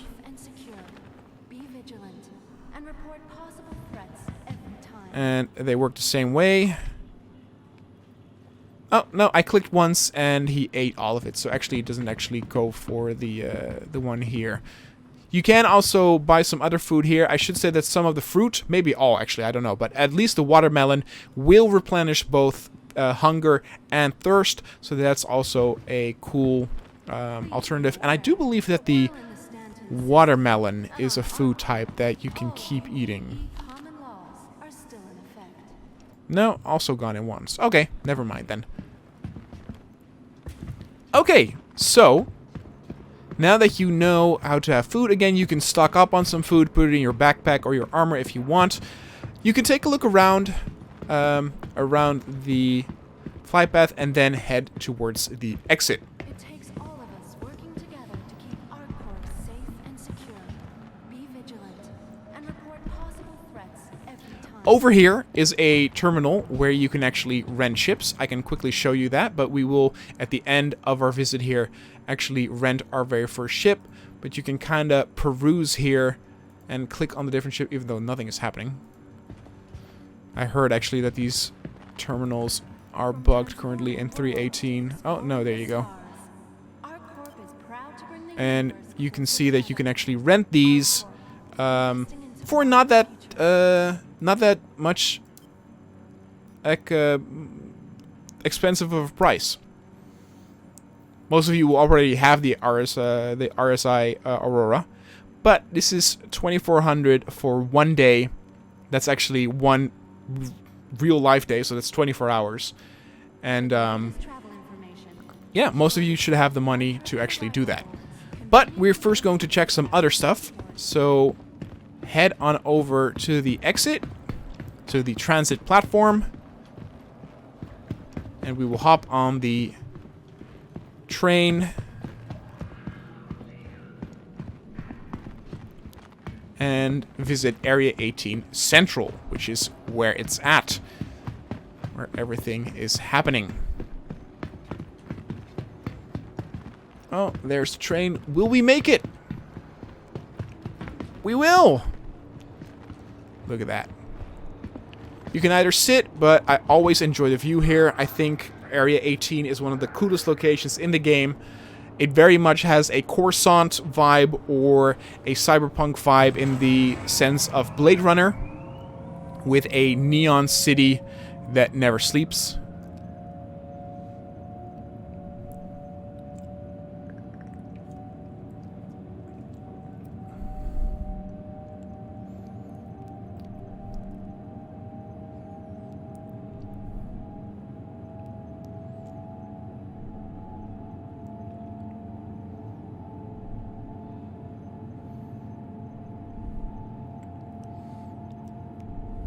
It's absolutely fantastic.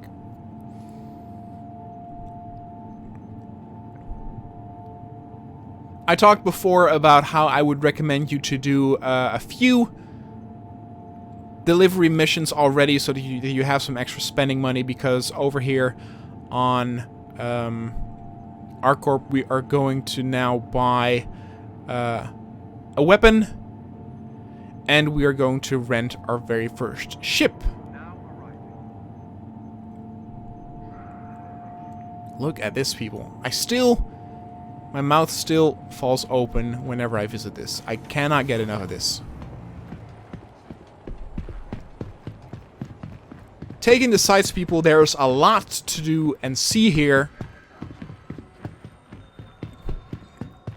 I'm going to highlight maybe a few points of interest, but again, you really want to explore this for yourself, experience it for yourself, because this is so absolutely awesome.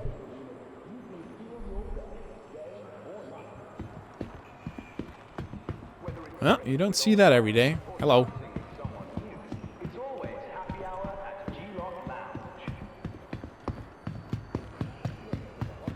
So you can walk around a little bit. There are various stalls that you can buy food and drinks at.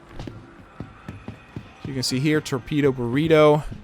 They have some drinks, some food here you can buy. Oh, there's that woman again. More food and drinks you can get.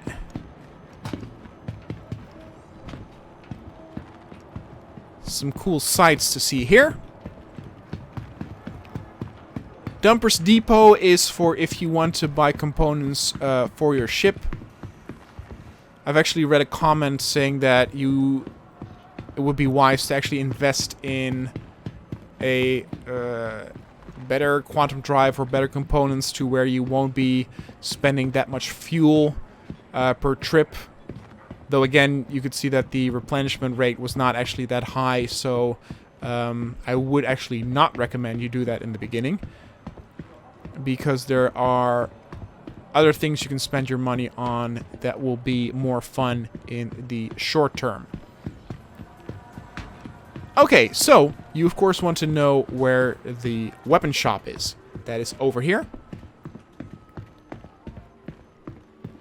And besides also the weapon shop, there is a clothing shop where you can also buy armor if so inclined. If this is your starting zone, this would be the area that I recommend in the beginning to go to where they are. Actually, the armor is probably in the weapon shop. This is purely everyday clothing. I will also teach you in this case... Oh! I thought this was a mannequin, but these are people that are actually just standing. Great. I was like, those eyes are moving. Yep. Okay, never mind. If you want to go and spend some time shopping, be my guest. But the important thing that we're here for is over here. Cubby Blast. You can window shop a little bit here. But once you're inside, this is where it's at. Yeah, as I said before, there's a few armor sets you can get here as well. Very cool. Again, the nice thing is that the armor sets are all very different depending on the weapon shop or planet, so it really helps to travel to other locations and see what they have there. It's not like they share all the same inventory in every shop. Before we go and buy things here, I want to teach you how to sell the loot that we got, and you do that simply by going to the terminal, press and hold F and press the button to shop, and it's very simple. At the top left, you have the buy tab, but you simply click on sell. Now, you need to choose the source, which means the inventory.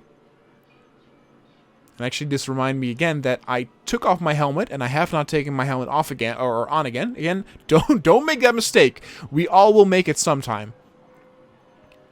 But in this case, I want my backpack to be the source, and you can now see all of the items that you are able to sell. And the pricing is the number displayed on the left. And as you can see, as I mentioned before, drinks and food really are not worth taking if you are planning to sell it. They sell for 1 or 2 credits most. This one even at 0, so don't do it for that. However, things like the multitool or medical attachments will actually sell for a little bit more. Don't expect, too much, but they sell for some pretty good stuff. I actually did notice that I'm not able to sell the jacket that I have, and I should still have that in my inventory, correct? Yes, let's actually see if we are able to sell that at the clothing store. If this is the thrift shop. Here we have the terminal over here. Can we sell? There you go. Yep. That is how you do it. And look at that. We can actually sell it for almost 2K, even though I will admit, I kind of like the jacket. I might actually keep it. But the gloves and the boots you can sell for a lot less. So, again, things like jackets and suits, probably also helmets, will go for a way better price. In this case, I will... yeah, you know what? I will stay in my armor, so I will quick sell it. As I said before, we were at around 6,000 credits. Where they found them. It's not my job to pick up after you. Right. We should be around maybe, I don't know, 8,000, 9,000 ideally to be able to buy both a weapon and also rent a ship. I'll go ahead and sell the gloves as well. And you can see here that we're now actually not able to sell other stuff, like, for example, the multi-tool. So you actually need to go to different stores in order to sell your entire inventory that you are planning to get rid of. Okay, once you've done that and you have a little bit more spending money now, let's go ahead and check what weapons they have. Take a little bit of a gander. They have machine guns, they have shotguns, they have regular rifles, SMGs.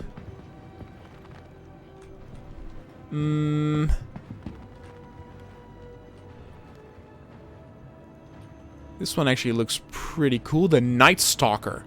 If you want to inspect how it looks in your hand, press the inspect button, and this will give you a sort of glimpse on how it would look.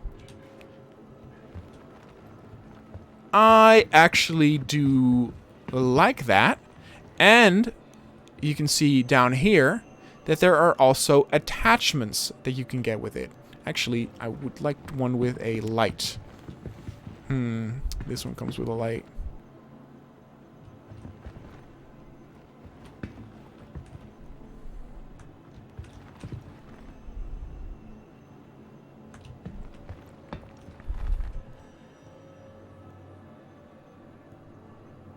Alright, I'll go for the Night Stalker rifle. As you can see, actually, the pricing, 2,400.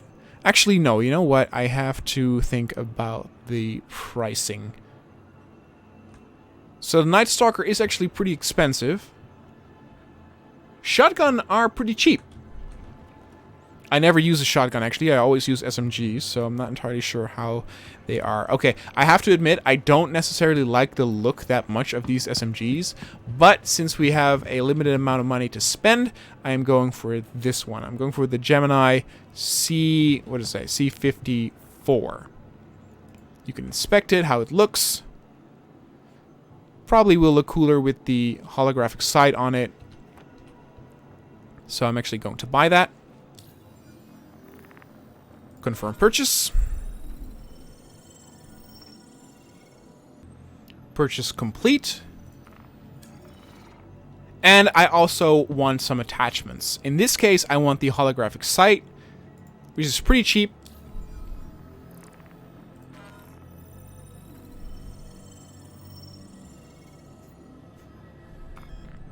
There we go. And I also want the flashlight, because as you could see before, it can actually be pretty dark. And even though we have a light on our helmet, it does also help to have a flashlight on our weapon. And now we have the package complete. This is actually where you get the multi-tool, and you will get also sort of stuff. And what is always important, you will already see it here, is that once you have the gun, don't forget to buy ammo, because it does not come with any ammunition. However, first things first, press the I button, and now you will see that the weapons have been delivered to your local inventory.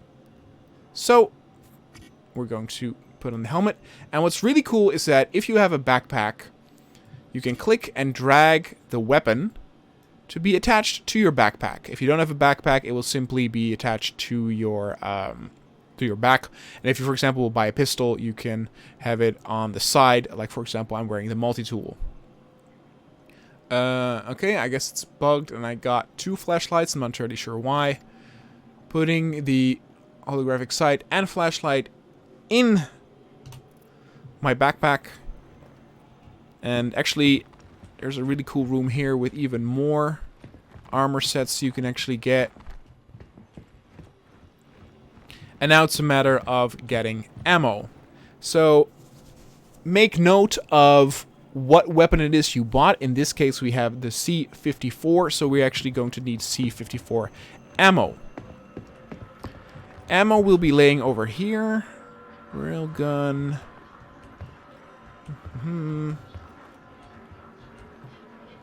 Okay, it's not actually here, so we will need to do that at the terminal. Unless he has it here. Grenades. No. Okay. Terminal. There we go. It's a very easy way to find it. You can either choose the subcategory personal weapons and then attachments, and you will get things like ammo type. But since we know that the rifle that we have is called C54, you click in the search bar on the screen, press or type in C54, and here we go. We get the SMG magazine, and we're going to quick buy a few of these.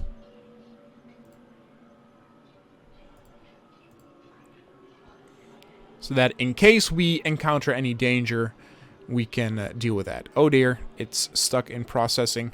It's fine, it might be bugged. We have 2 mags already. Let's leave it at that. I would recommend a little bit more, but you know how it is. I keep putting things in my backpack, but I can also, for example, put it in my leg component, and that'll be that. Feel free to also buy a pistol if you want. You can buy some extra drinks here. I actually do believe that what they sell here is actually a nutrition drink that will also fill your hunger. It's like one of those like liquid food things that they also have nowadays. Like the food drinks. Alright. Then feel free to explore the city at your leisure. Once you are ready to do a next mission and rent actually a ship, we will head back to the spaceport. This is actually the area, the apartments where you will spawn if you start your adventure over in Area 18. And also, if I were to log off now and log back in, I will actually spawn in this apartment, and that is where I would then continue. And that is exactly what I did. I logged out in Area 18, and I woke up in the apartment, went to the elevator, went down to the ground floor, and now we are here again. As I said before, once you are done exploring, head over to where you entered, and we are going back to the spaceport. If you want, you can already open your Mobiglass with F1 and go to the contracts manager to see if there are any missions worthwhile.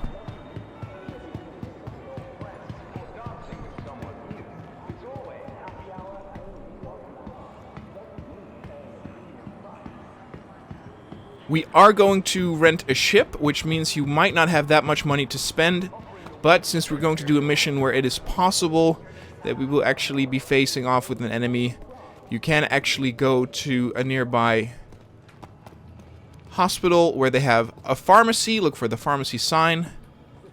Pharmacy shop.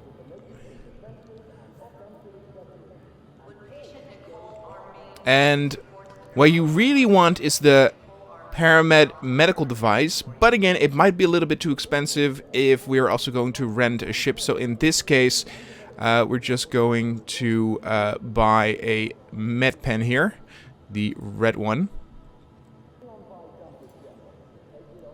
Alright, well, I'm getting a failed transaction every time I'm trying to get this, so... Oh, Star Citizen. Love it and hate it. Alright, in that case, we'll buy some medical supplies once we are done with the mission. The mission that we're going to do, I've barely had any enemy contact anyway, so we should be okay. Unless some weird stuff happens to where you trip or fall from a great distance, you should not need medical attention for what we are going to do.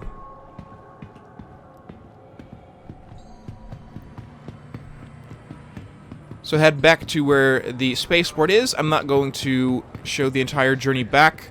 Get on the train here, and I'll talk to you guys once we are back at the spaceport.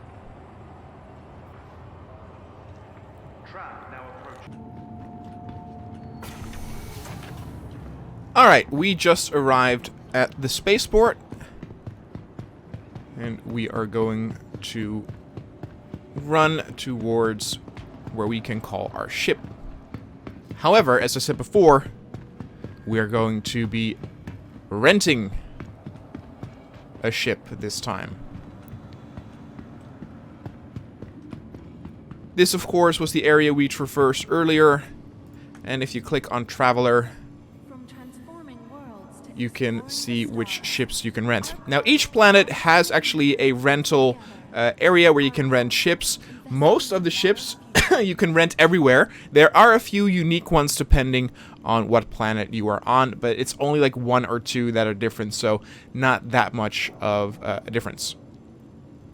The one ship everybody, and I mean everybody, recommends you get here. This is the GOAT when it comes to solo players and beginning players to get as soon as possible. It is versatile, quite large, can hold a lot of cargo, has pretty okay weaponry, and overall is just a really good ship to have. Now you can see though, it's a little bit expensive, but not too bad for renting it for 1 day. Again, you can now do delivery missions for 6,000 credits per sum.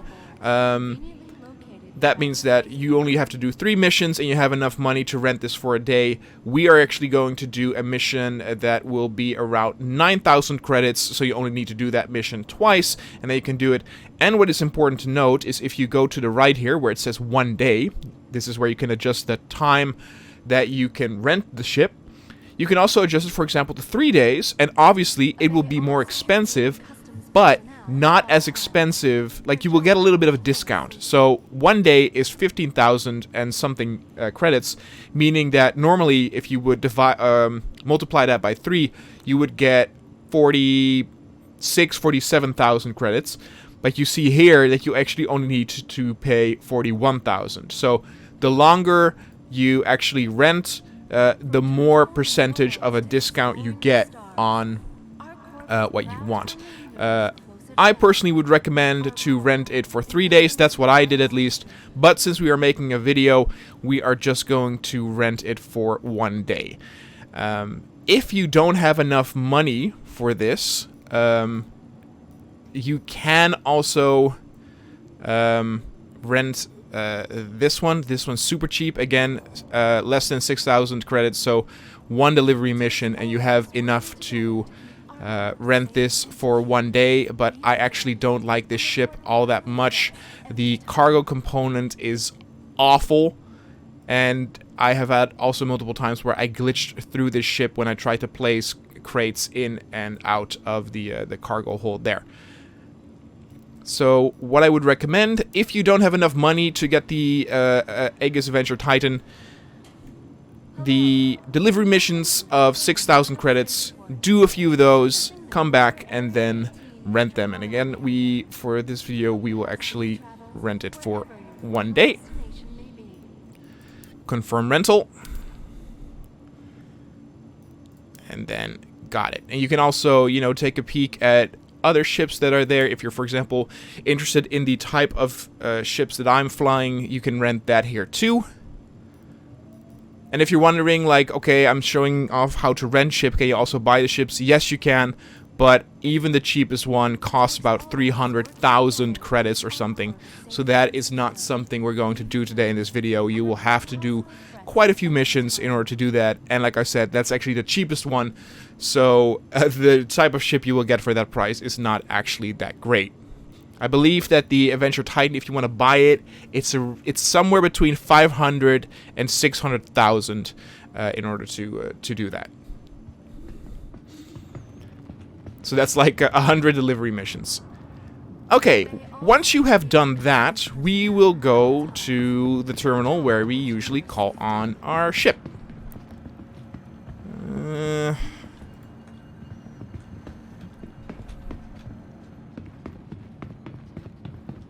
Oh, thank God.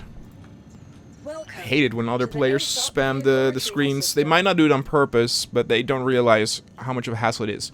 So here now you can see normally there will be 2 ships being shown, but we of course have rented the Titan, and you can now see here a countdown, which means excuse me, which means we can still use it for 23 hours and 58 minutes. Obviously, if you had it for 3 days, it would say 2 days and 23 hours and 58 minutes, etc., etc. So we are going to retrieve. Vehicle selected. Stand by. Obey all security and customs personnel at all times. Their job is your safety. Your vehicle has been And it's delivered to the at following Hangar 3. Please visit us again. Goodbye. And so let's hang on over there. Again, look for the sign that says Hangar Elevators.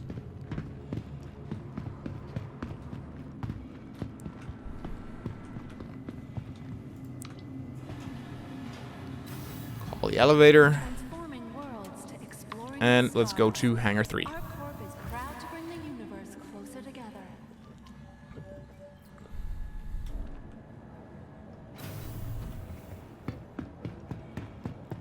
Oh, and look at that. She is a beauty. An absolutely fantastic ship.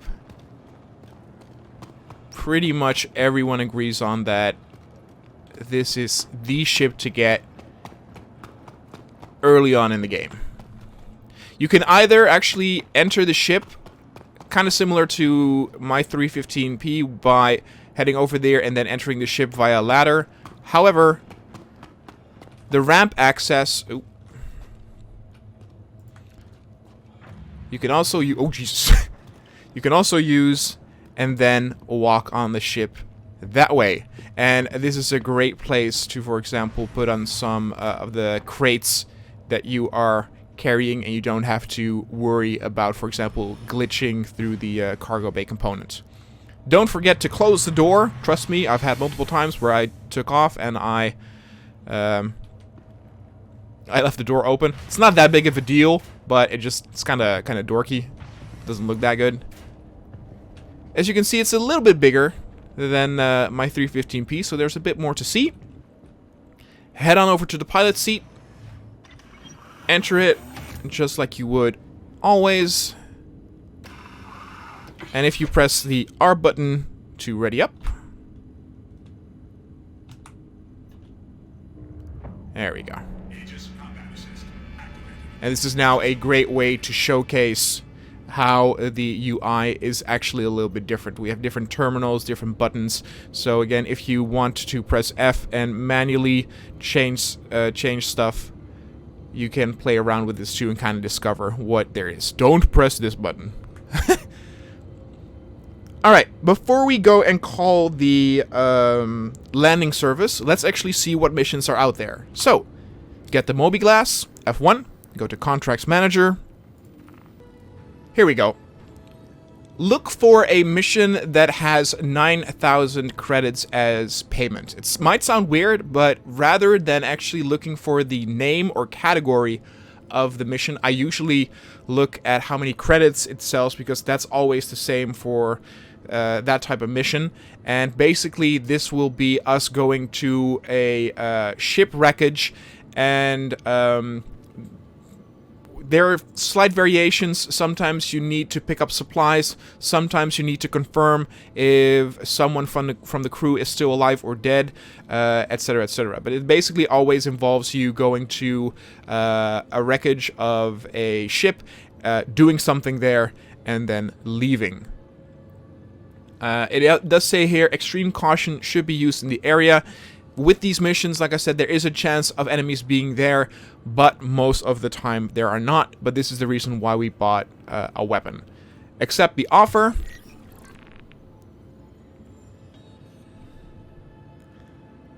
And then switch to...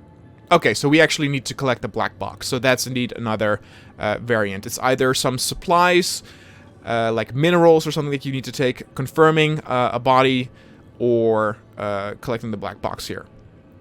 Once you have the 9,000 credit mission accepted, go to Comlink and call the landing services to take off.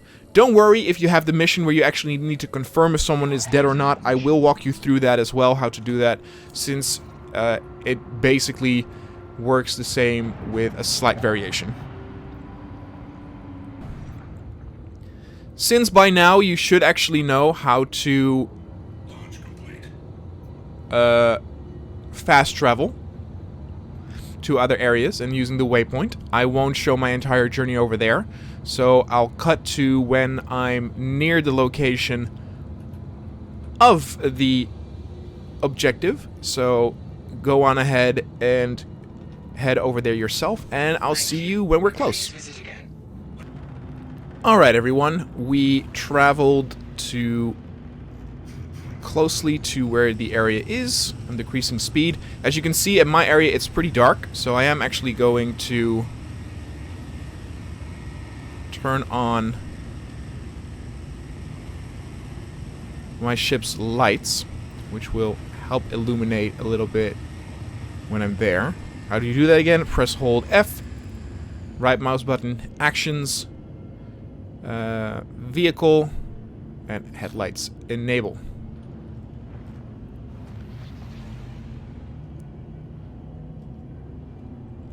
I wouldn't recommend landing exactly where the wreckage is in case there are enemies. You can actually see now that my light is illuminating the ground from a way greater distance than my 315p does. There, now the wreckage is starting to appear. The black box is already highlighted.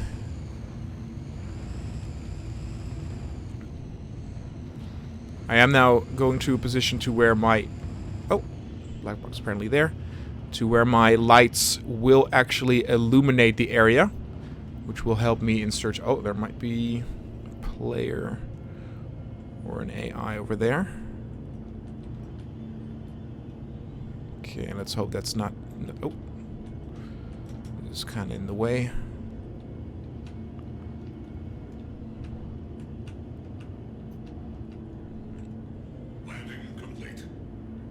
Okay, not an ideal angle.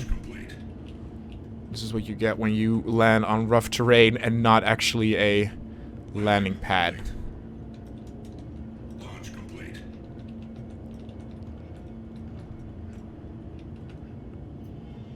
Landing complete. Okay. Let's go out. Before we enter, I'll tell a little bit about the weapons, since we're still in the safe area currently. Press and hold the 1 button, and that will pick up this wheel where you can choose your weapon or your tool. Click on your weapon.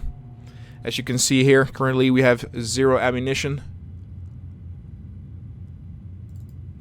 Double click on the ammo that you have, which will put the ammo inside the weapon. And lastly, we of course want to customize the weapon. Same as with the multi-tool, hold F and hover over your weapon. Customize. Click on the area that you wish to... Oh god. Okay, a little... Okay, that's a little unhandy. Eh.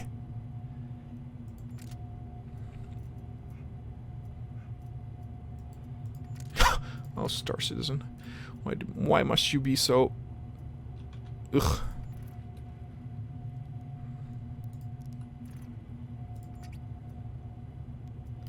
Okay, well, you're supposed to be able to click that area and attach the thing there.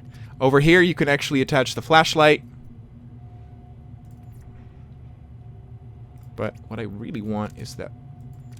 Okay, you know what? I think you can also just drag it.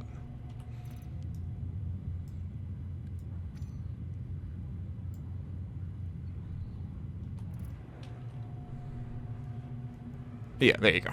So that works too. If you want to know how to activate the light, by the way, that is the button U for Unity. We won't be needing the light very much, since our ship is illuminating... Uh-oh.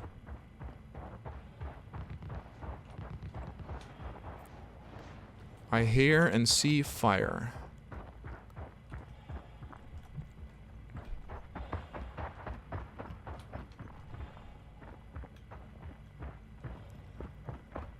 I'm just gonna go for the medical or for the black box.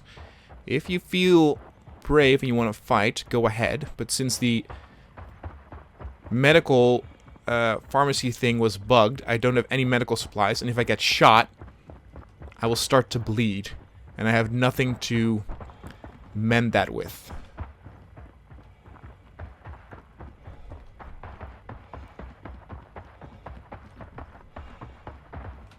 There are things to loot over here as well, though. So, bed free. I'm going to be a little bit silent because I have to focus a little bit. If I find something. Okay, so the black box is in the ship, so look for an opening.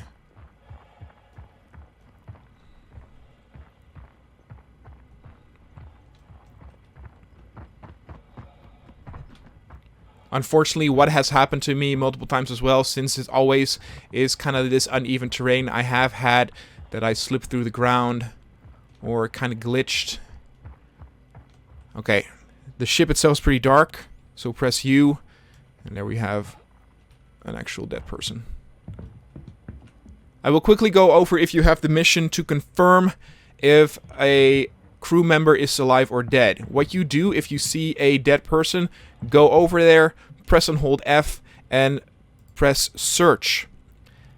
Pressing search will not do anything. You might think at first when you hear search that you are looking for loot. That's not the case. You are basically looking for ID tags and seeing if it is that person. You can, for example, grab things or equip things. That is looting. But if you need to confirm an ID, you simply press search. If it is not the correct person, your job will not be shown as complete. So move on to the next body and search that body as well until you've found the correct one. And it tells you that the job is complete. And then get the hell out of there.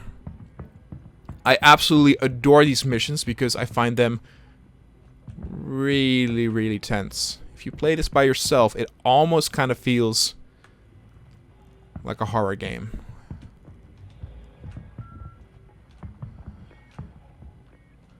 Okay, we got the black box here.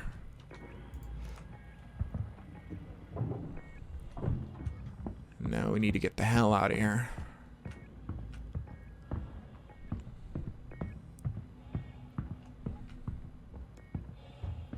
And then bring it back to Area 18, where we were before.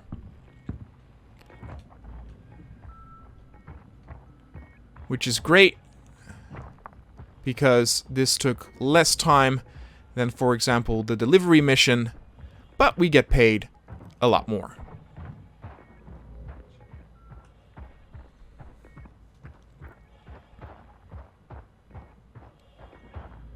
And online, I've read that actually many people prefer the delivery mission to get, even though it's not that much money, but to just get easy money. I personally prefer these 9,000 credit ones, since, like I said, they are quite tense. I really haven't stumbled upon enemy contact that much.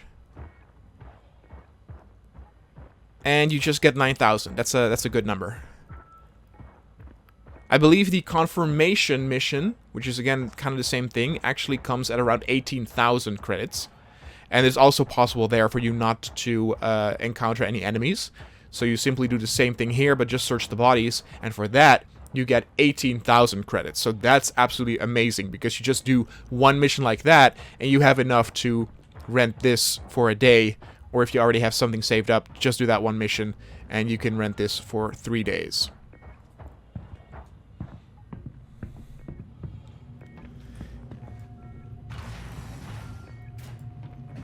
You can see actually now here that I was able to place it without looking down upon it and clicking place. You can place the items also by simply clicking and holding the left mouse button, but I tried that yesterday as well with the crates and it wouldn't let me, so that system is a little bit bugged sometimes, I guess. Okay, once you have that, we will leave. I don't want to stay here longer than I have to, though again, there is loot there, so if you feel brave, or if there are no enemies around, feel free to loot. Launch complete.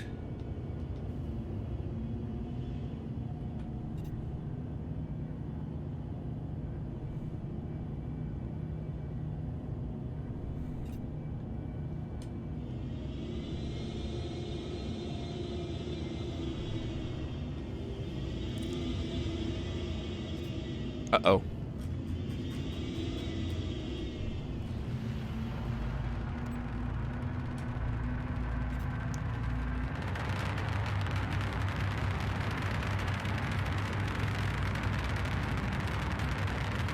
Landing gear retracted. The red dot is an enemy. I actually also was shot at. The issue is that the area that I have to go to, I have to actually face him.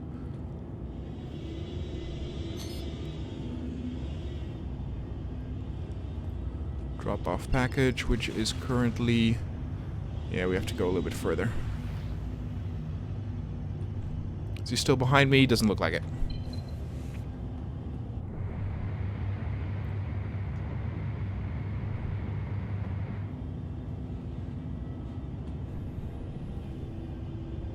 Alright, seems like the danger has lifted.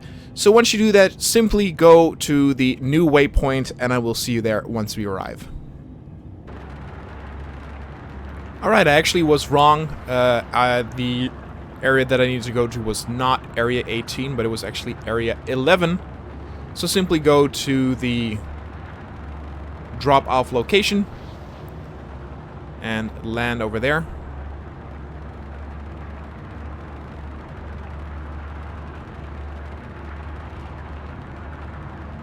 I personally really love this area since you actually get to land on the rooftop of one of the buildings, once again showcasing that all of the buildings here are not simply a static backdrop, but you can actually go there in real time and even interact with it by landing on it.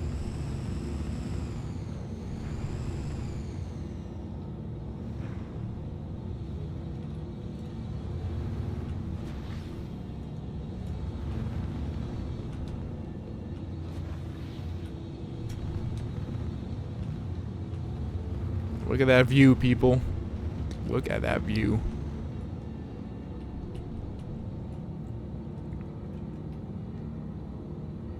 Landing complete.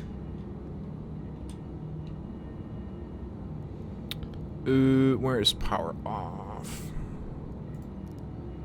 Engines offline.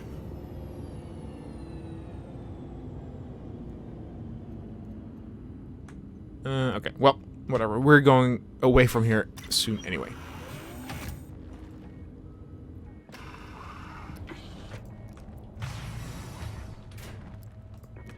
Grab the package. I believe if you actually need to search for an ID, you simply just search the person and that actually automatically completes the mission. So those missions are even simpler than this one. Once again, one of the delivery boxes that you know from the regular delivery missions. Press drop. Then place. Whoop. Wait for it to work. Et voila. Great. And we completed it. And we made some more money. You now have a variety of missions that you can do that are considered safe, and now with a little bit of possible hostility, so I would recommend doing a few more of those. If you actually look on the mission, let's see if actually a new one has appeared. That's 9,000.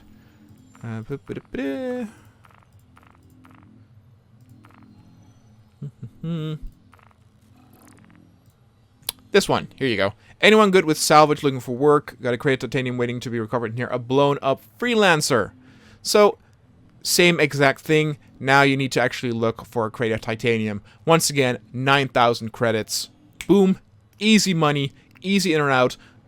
Possible loot. Kind of possible enemy encounters. So, do a few more of those and rack up a little bit of money. Next up, we're going to another different planet and do some new type of missions, and also finally getting some medical supplies if it will work, because we do really need medical supplies if we are going to into combat.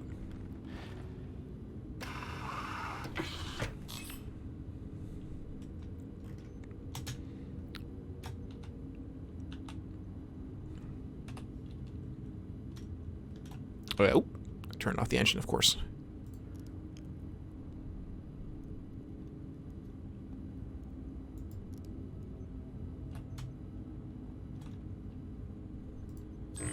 There we go.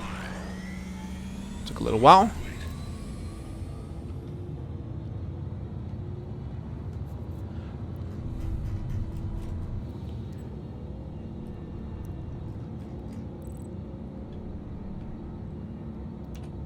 Alright, let's see. The next place that we're going to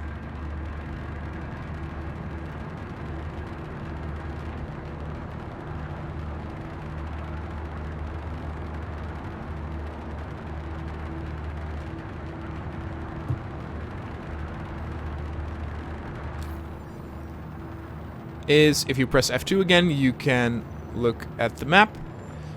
For now, I do like to go from ArcCorp to Microtech, but for this tutorial, I think it's easier to go to Crusader first.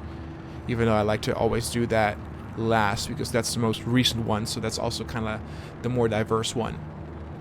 Click the planet you want to go to, click Set Route, and fast travel over there. I will talk to you guys again once you enter the atmosphere. Alright everyone, I just arrived here at Crusader, at Orison, and I'm about to land. You can see here that just traveling there with my quantum drive drained a lot of fuel. So as always, if you go to a new city or space station, always refill, and this time it'll probably be a bit more expensive. But again, we are doing missions now that will give you more money, so we should be able to afford it no problem.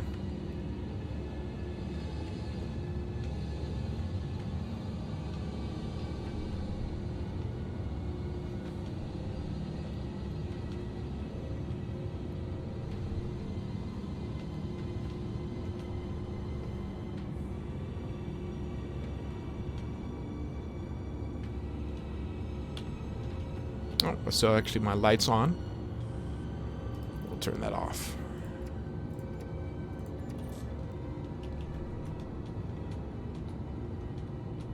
Landing complete.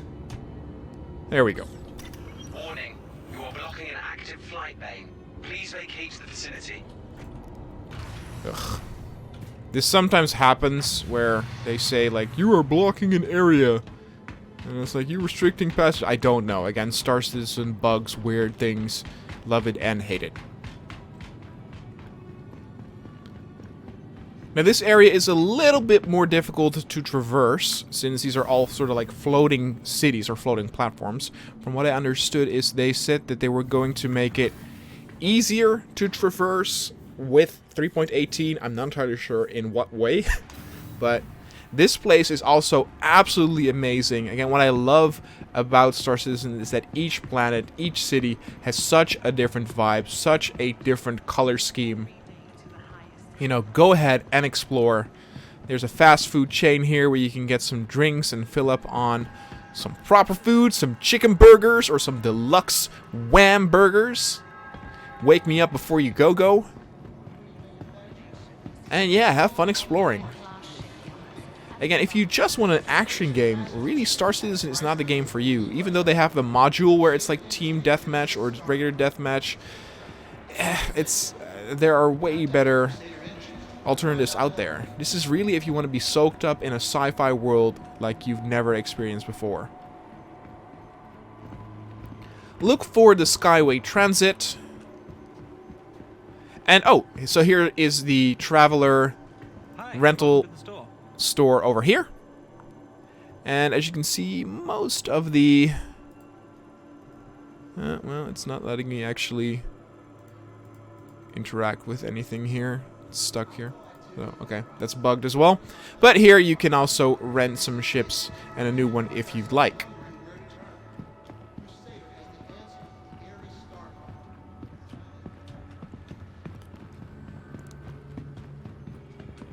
In this case, you actually need to interact with the... Oh dear. Don't go in there. That is certain death.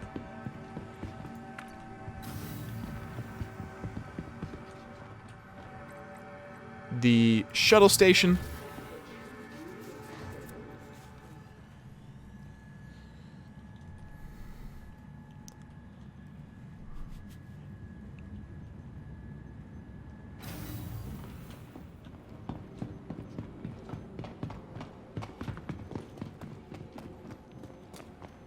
Providing connections to all major platforms, Crusader Industries is happy to offer free and convenient transit to all visitors aboard the Orison. Oh, can we make it? Can we make it? For passengers, the shuttle is preparing to depart.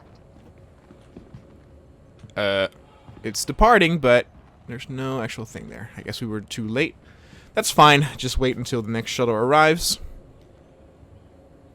A friendly reminder to check for your personal belongings before and after all shuttle flights, and to dispose No, of it's not any moving. trash at appropriate receptacles. Great. No stress, no mess.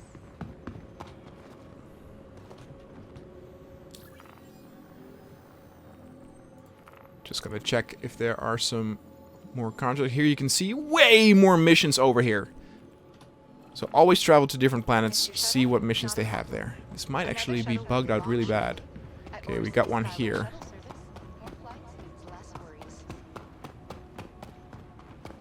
Last call for passengers. The shuttle is preparing to depart. Vision Center, Providence Platform. Should be okay. Alright, then Please grab clear the this. hatch. Shuttle will be departing. This is sort of like a plane. Like more with a traditional plane with the seats and the screen in front of you. So, sit on here. And I believe we're now going to the place that I want to go.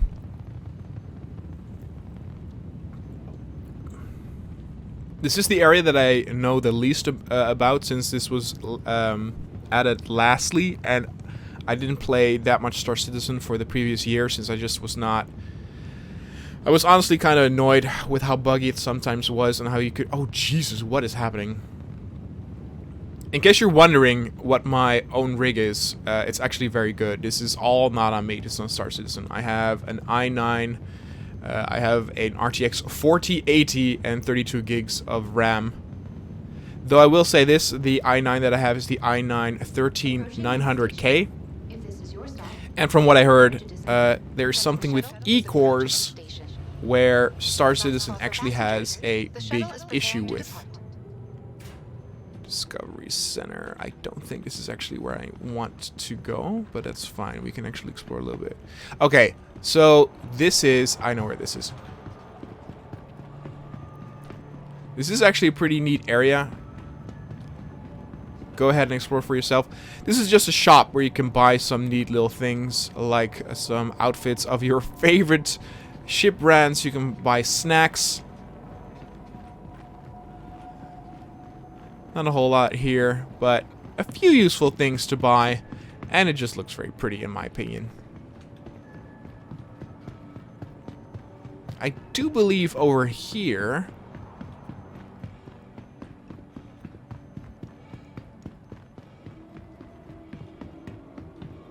No. I thought there was a shop where they actually sell a few armor pieces. Is that here?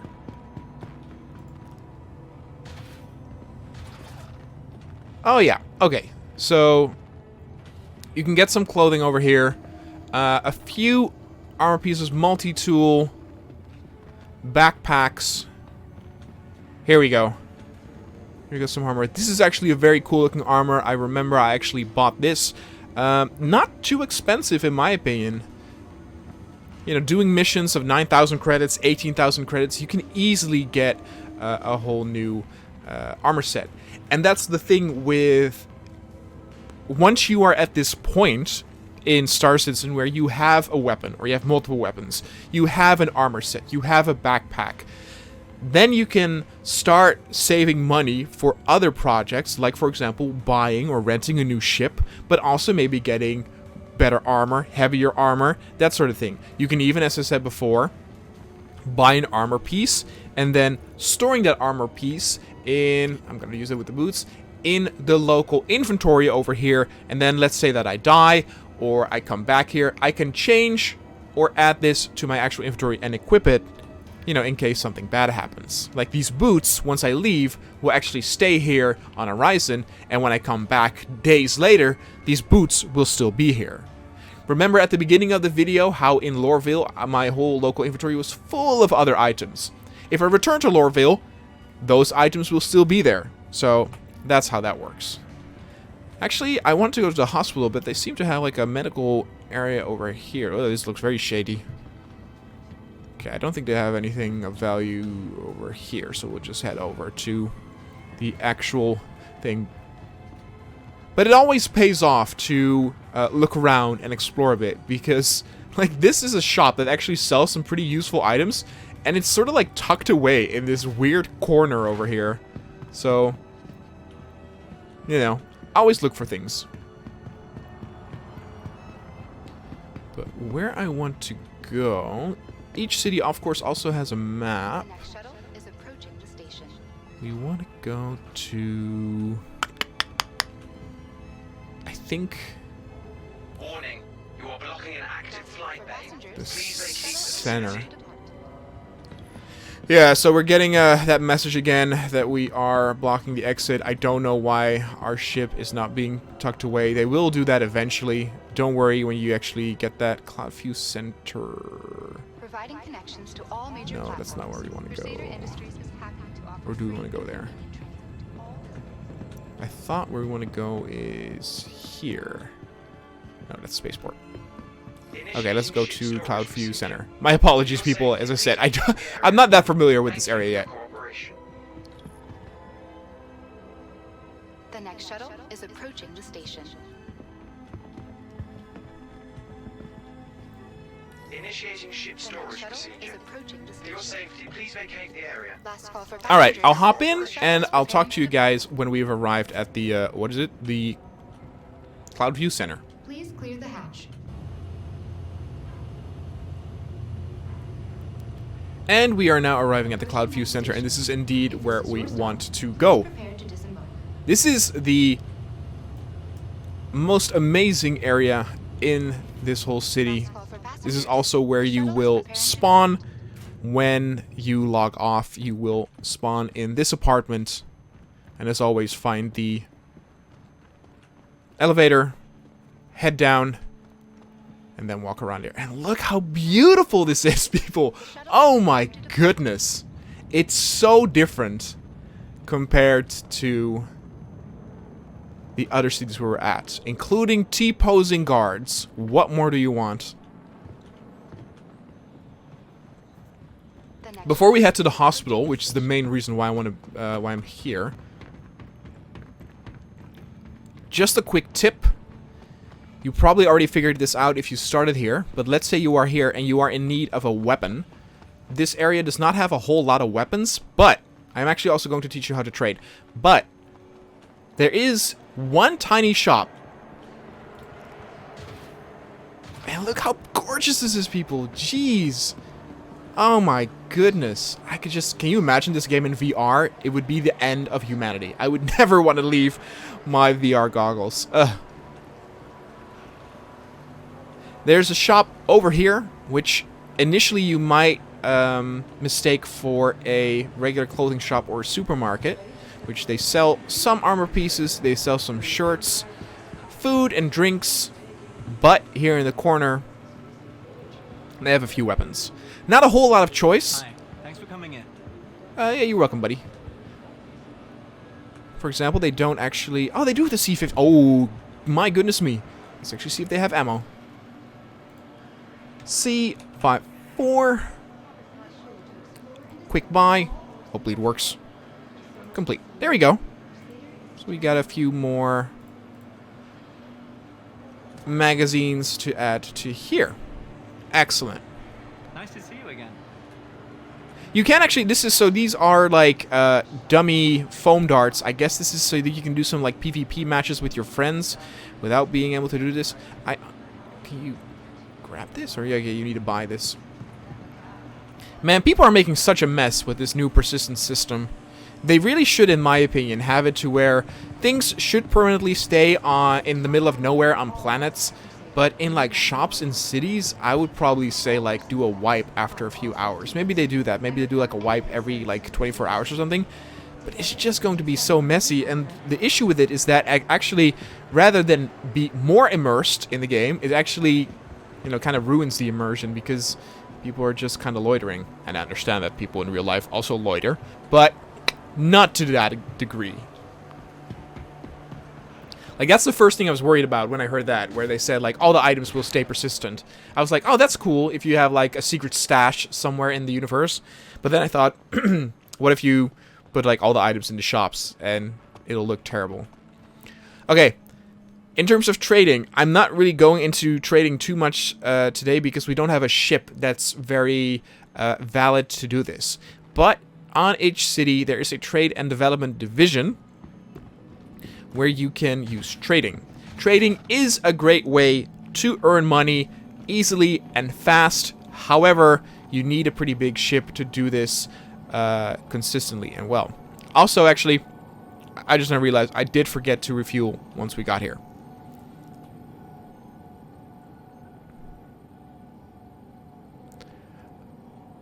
Once you are in the trading community, go to one of these screens, and somewhere on the left it says choose an inventory, and you need to choose the ship that you want to use as a trading hub. And then on the right, you can choose the commodity that you want to get. Let's say you want scrap. Oh, it's actually out of stock.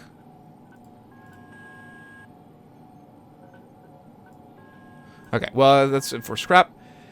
You have this here, and you slide it to the amount that you actually want to spend.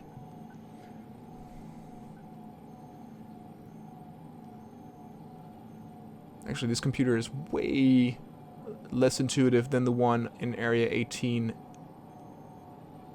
You can see here to the left, your cargo grid, how you have 8 free slots, which means that if you go all the way here, you cannot go further than 8, and let's say they would have it, you spend about 1,000 credits and then can sell it somewhere for a little bit higher price and will make maybe a profit of a few hundred.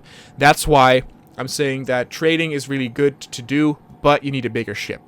The next kind of ship that you might be able to rent has, I think, around a little less than 100 free slots.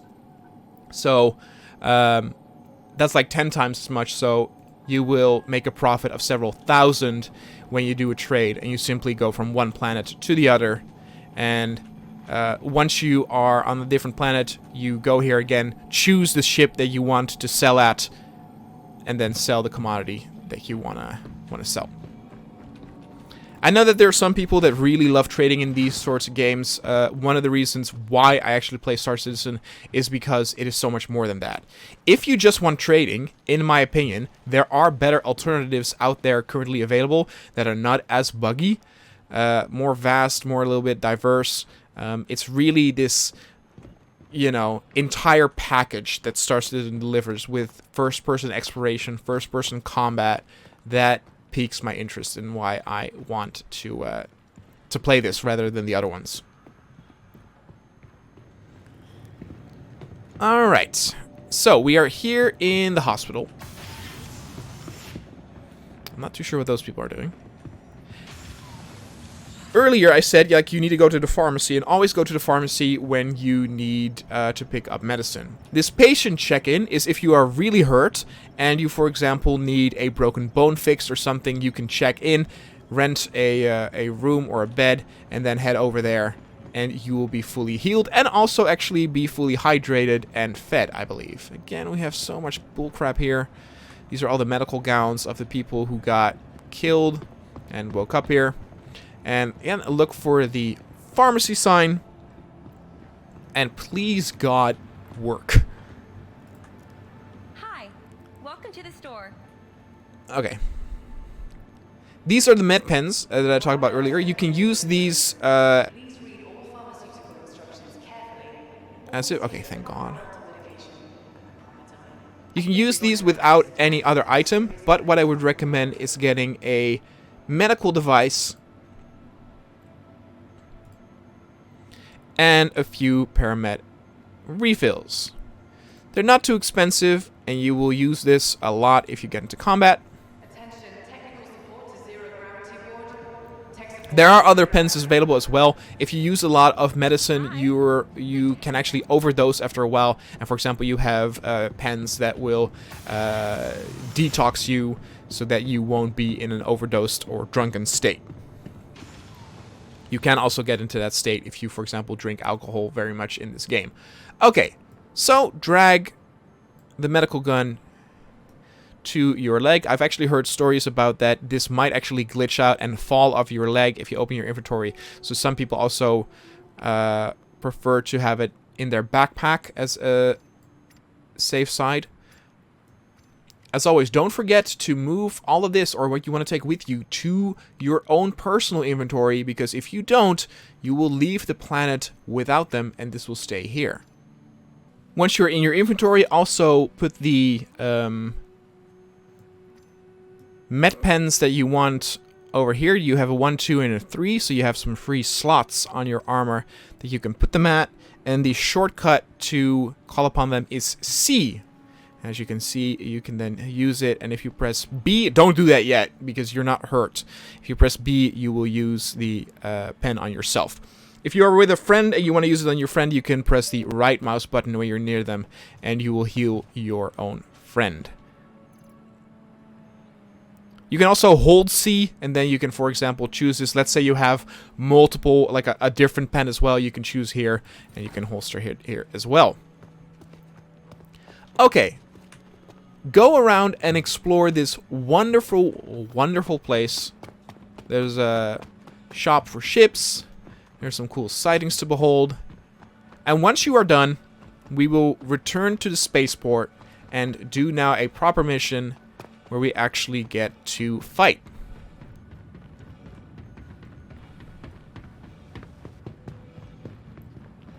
I don't know if I'm going to make this. This will go... Guess we're going back over here. This is where we came from, so the next area should be hopefully the spaceport.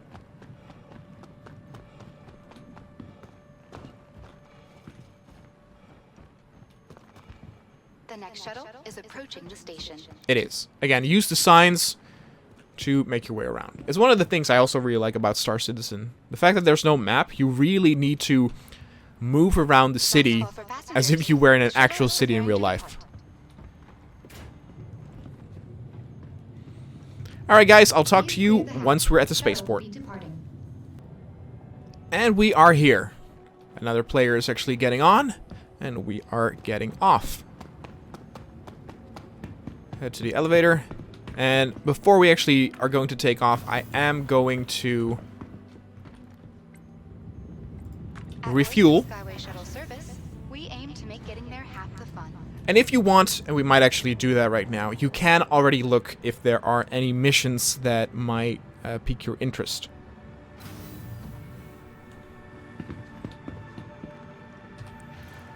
Our hydration is at 71%, so we might as well go and drink a little bit. If you right-click, you can actually choose to carry the item in your hand. It'll always take a few seconds for it to work, but we'll go ahead and drink. Again, hold the mouse button to fully consume the item. And then we're not going to loiter. Yeah, I'll just put it in my backpack over here. Oh. Okay, well, never mind. I guess we do loiter. Alright, that's a little strange, but whatever.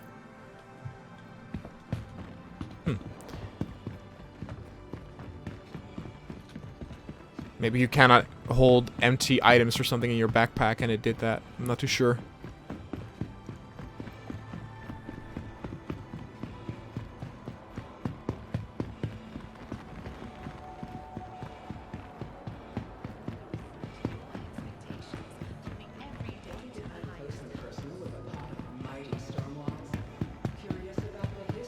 Call in your ship. There is actually a chance if you, for example...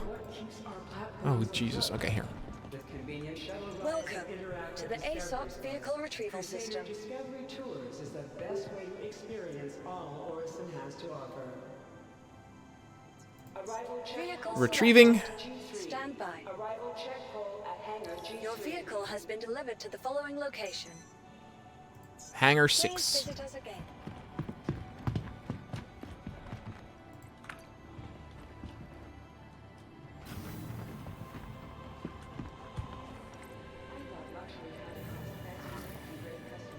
Here we go. Oh, someone else is getting on. Come on. Oh, okay. Well, he scared him off. Or I guess it was actually a her.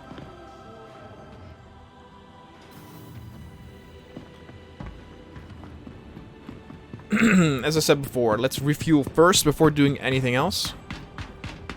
This time I'm going in my ship through the ladder entrance.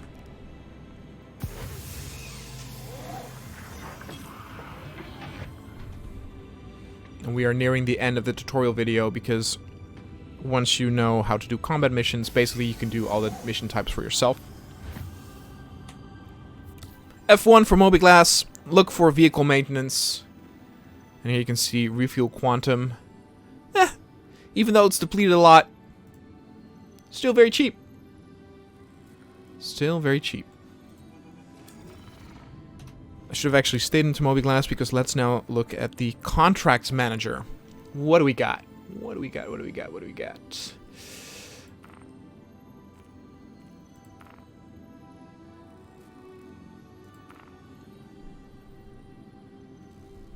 This is what you want to look for.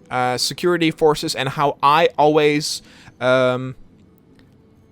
certify if this is the type of mission where you get to fight actual enemies is that it will say something about that there's already security personnel on site or they have security stationed there where they will say be careful with regards to friendly fire.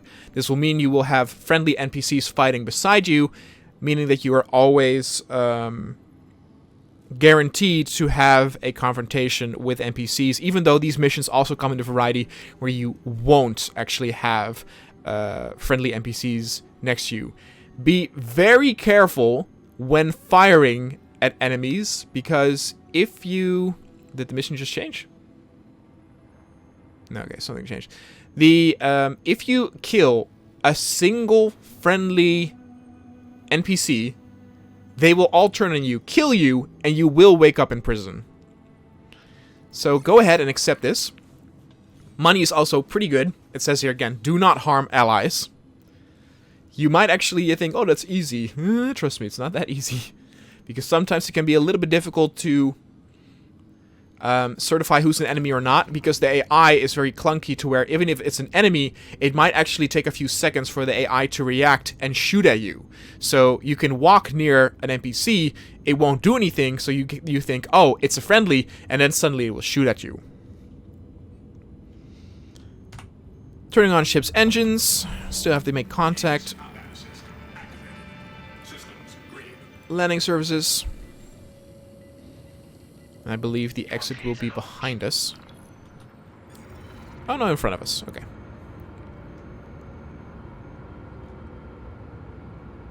And the waypoint is all the way over there.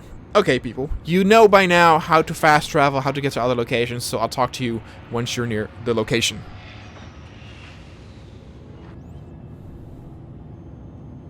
Okay, everyone. I arrived near where I'm supposed to go.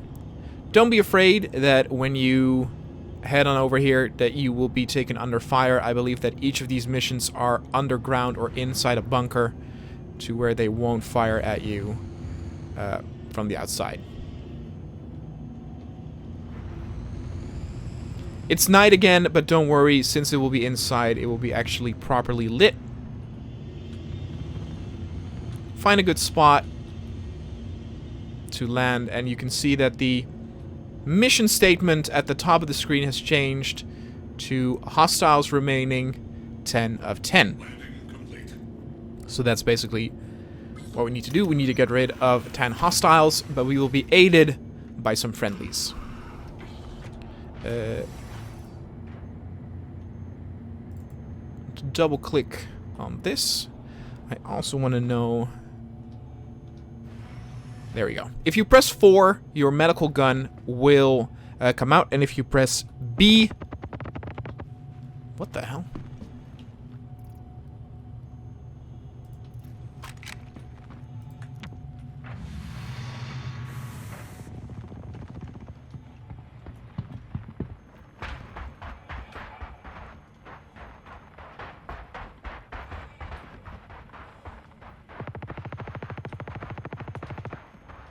Hold on, I'm gonna put on my headphones.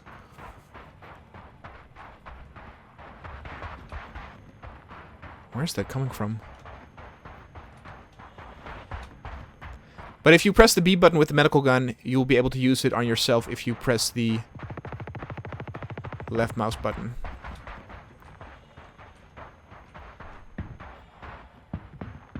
Oh, somebody might actually already be in here.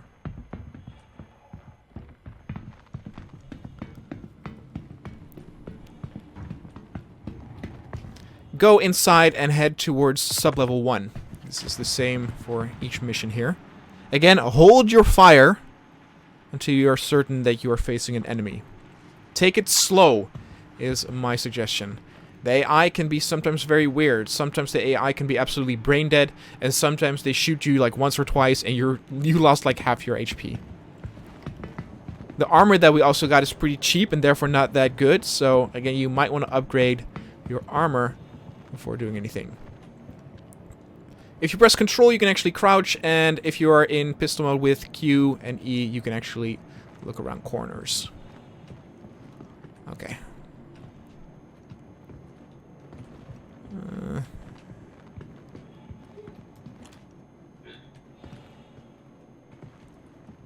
the hell's shooting?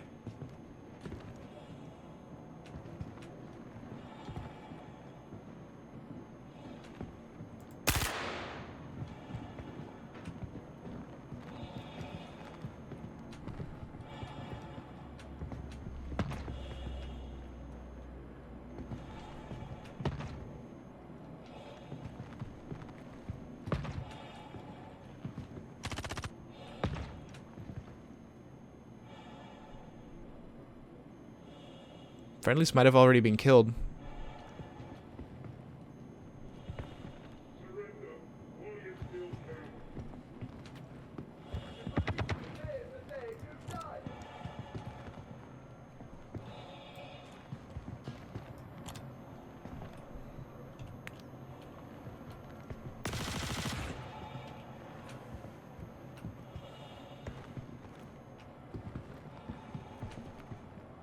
What happened here? What the hell? Why are there so many dead? What? If they are purple, I can tell you, they are definitely an enemy. There are no purple friendlies, if I'm not mistaken. Usually friendlies have... have blue and white armor.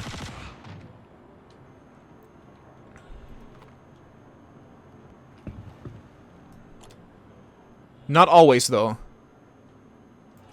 And trust me, it has happened to me where I killed a friendly, and it cost me dearly. So use that cover, people.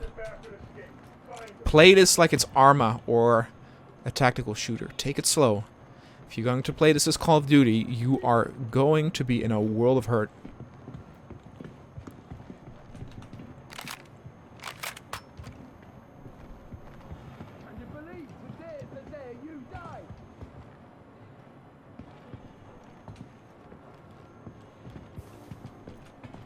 I guess this is the security here. Wherever they are, they won't get away long.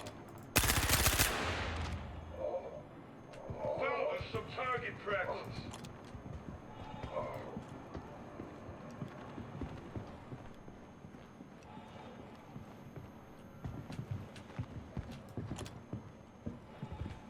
I think this is security? Question mark. Not hurting me. He also is not. Enemy spotted! Nope. So this is what I'm talking about with how it's weird. Okay, so if I was actually at the back, I could see his purple thing. So he was not hurting me, so I assumed, oh, is this a friendly? And even when he pointed at me, it took some time for him to fight. Oh. See, the AI is so weird in this game currently. It's still tense, though. I do like it. Oh. It might have also been the case that they just killed all of the security personnel here.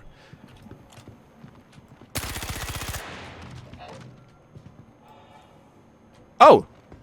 Now it actually says the target. Interesting.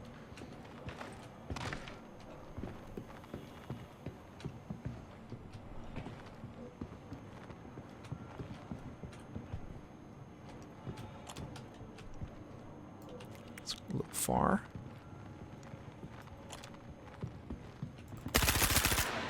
Headshot. One left. Will 5 bullets be enough? Shit. And there you go. Got all the way until the end and then got killed by the very final one.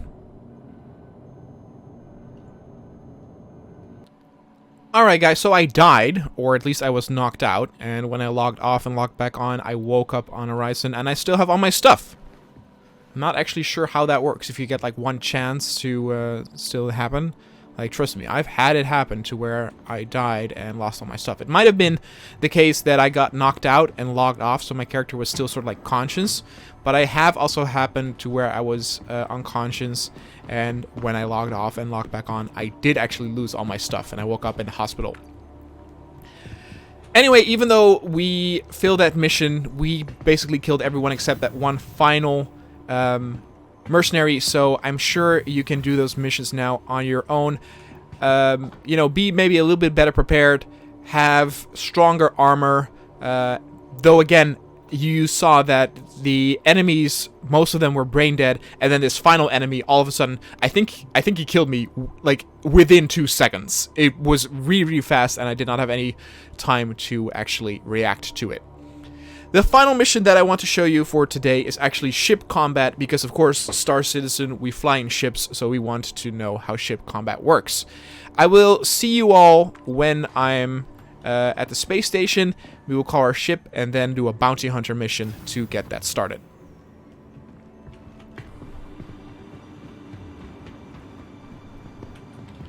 Okay, hey everyone.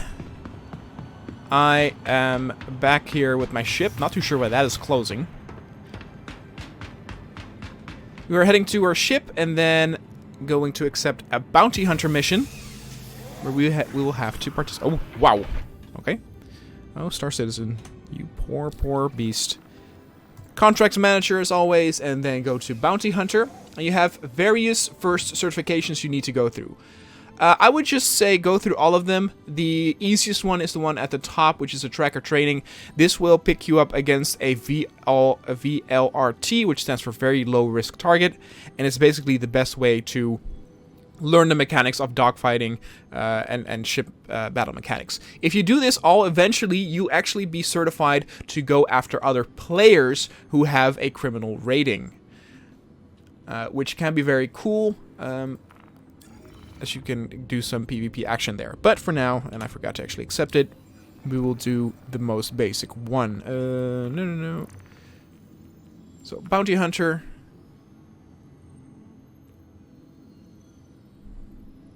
Oh, you actually have to pay here to actually do this. That's fine.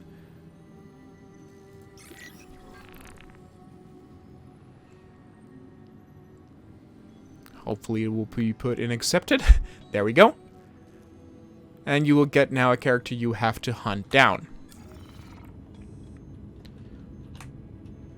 Ooh, you can see he's very, very far away. That will slurp up some of our quantum fuel as well. So head on over to where the marker says your target is, and I'll talk to you once I'm there.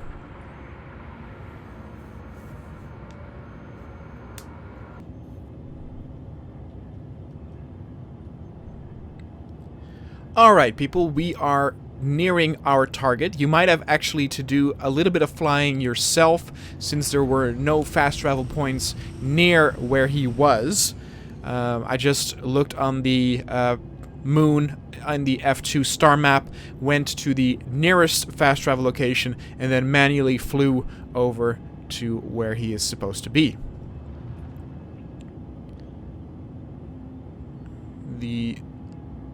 There he is.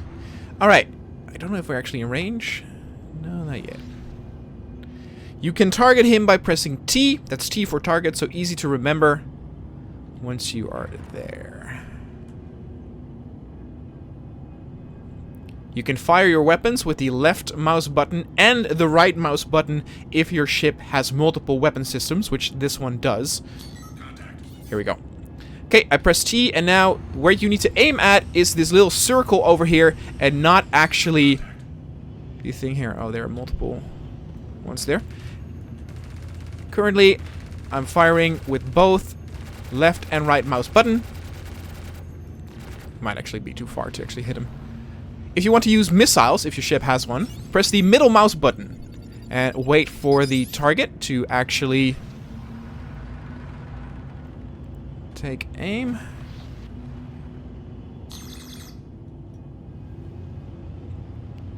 Also make sure you are off. Press H or J for counter missiles.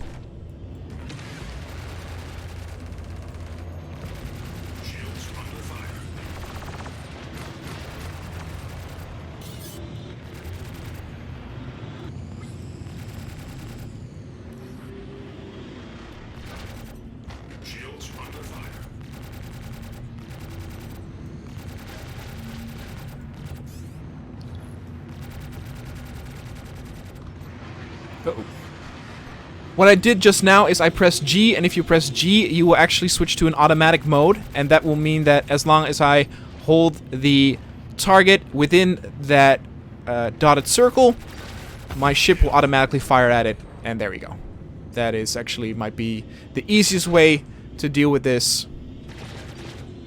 in case you are new to this. There's still the other one. Press G to switch to automatic fire or auto target. Oop.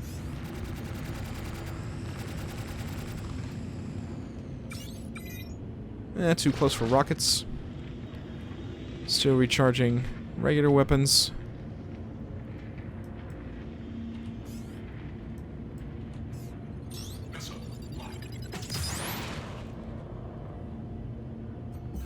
Boom! And there we go, people. The final rocket that we got. We actually killed him. Okay, people.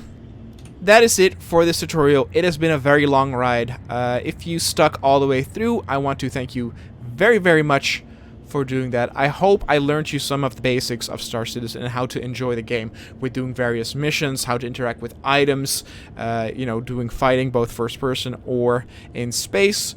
There's a lot more to do and see. So go out there, explore the galaxy, go and buy new ships, go and try different weapons and different missions, and I'll see you all in the universe.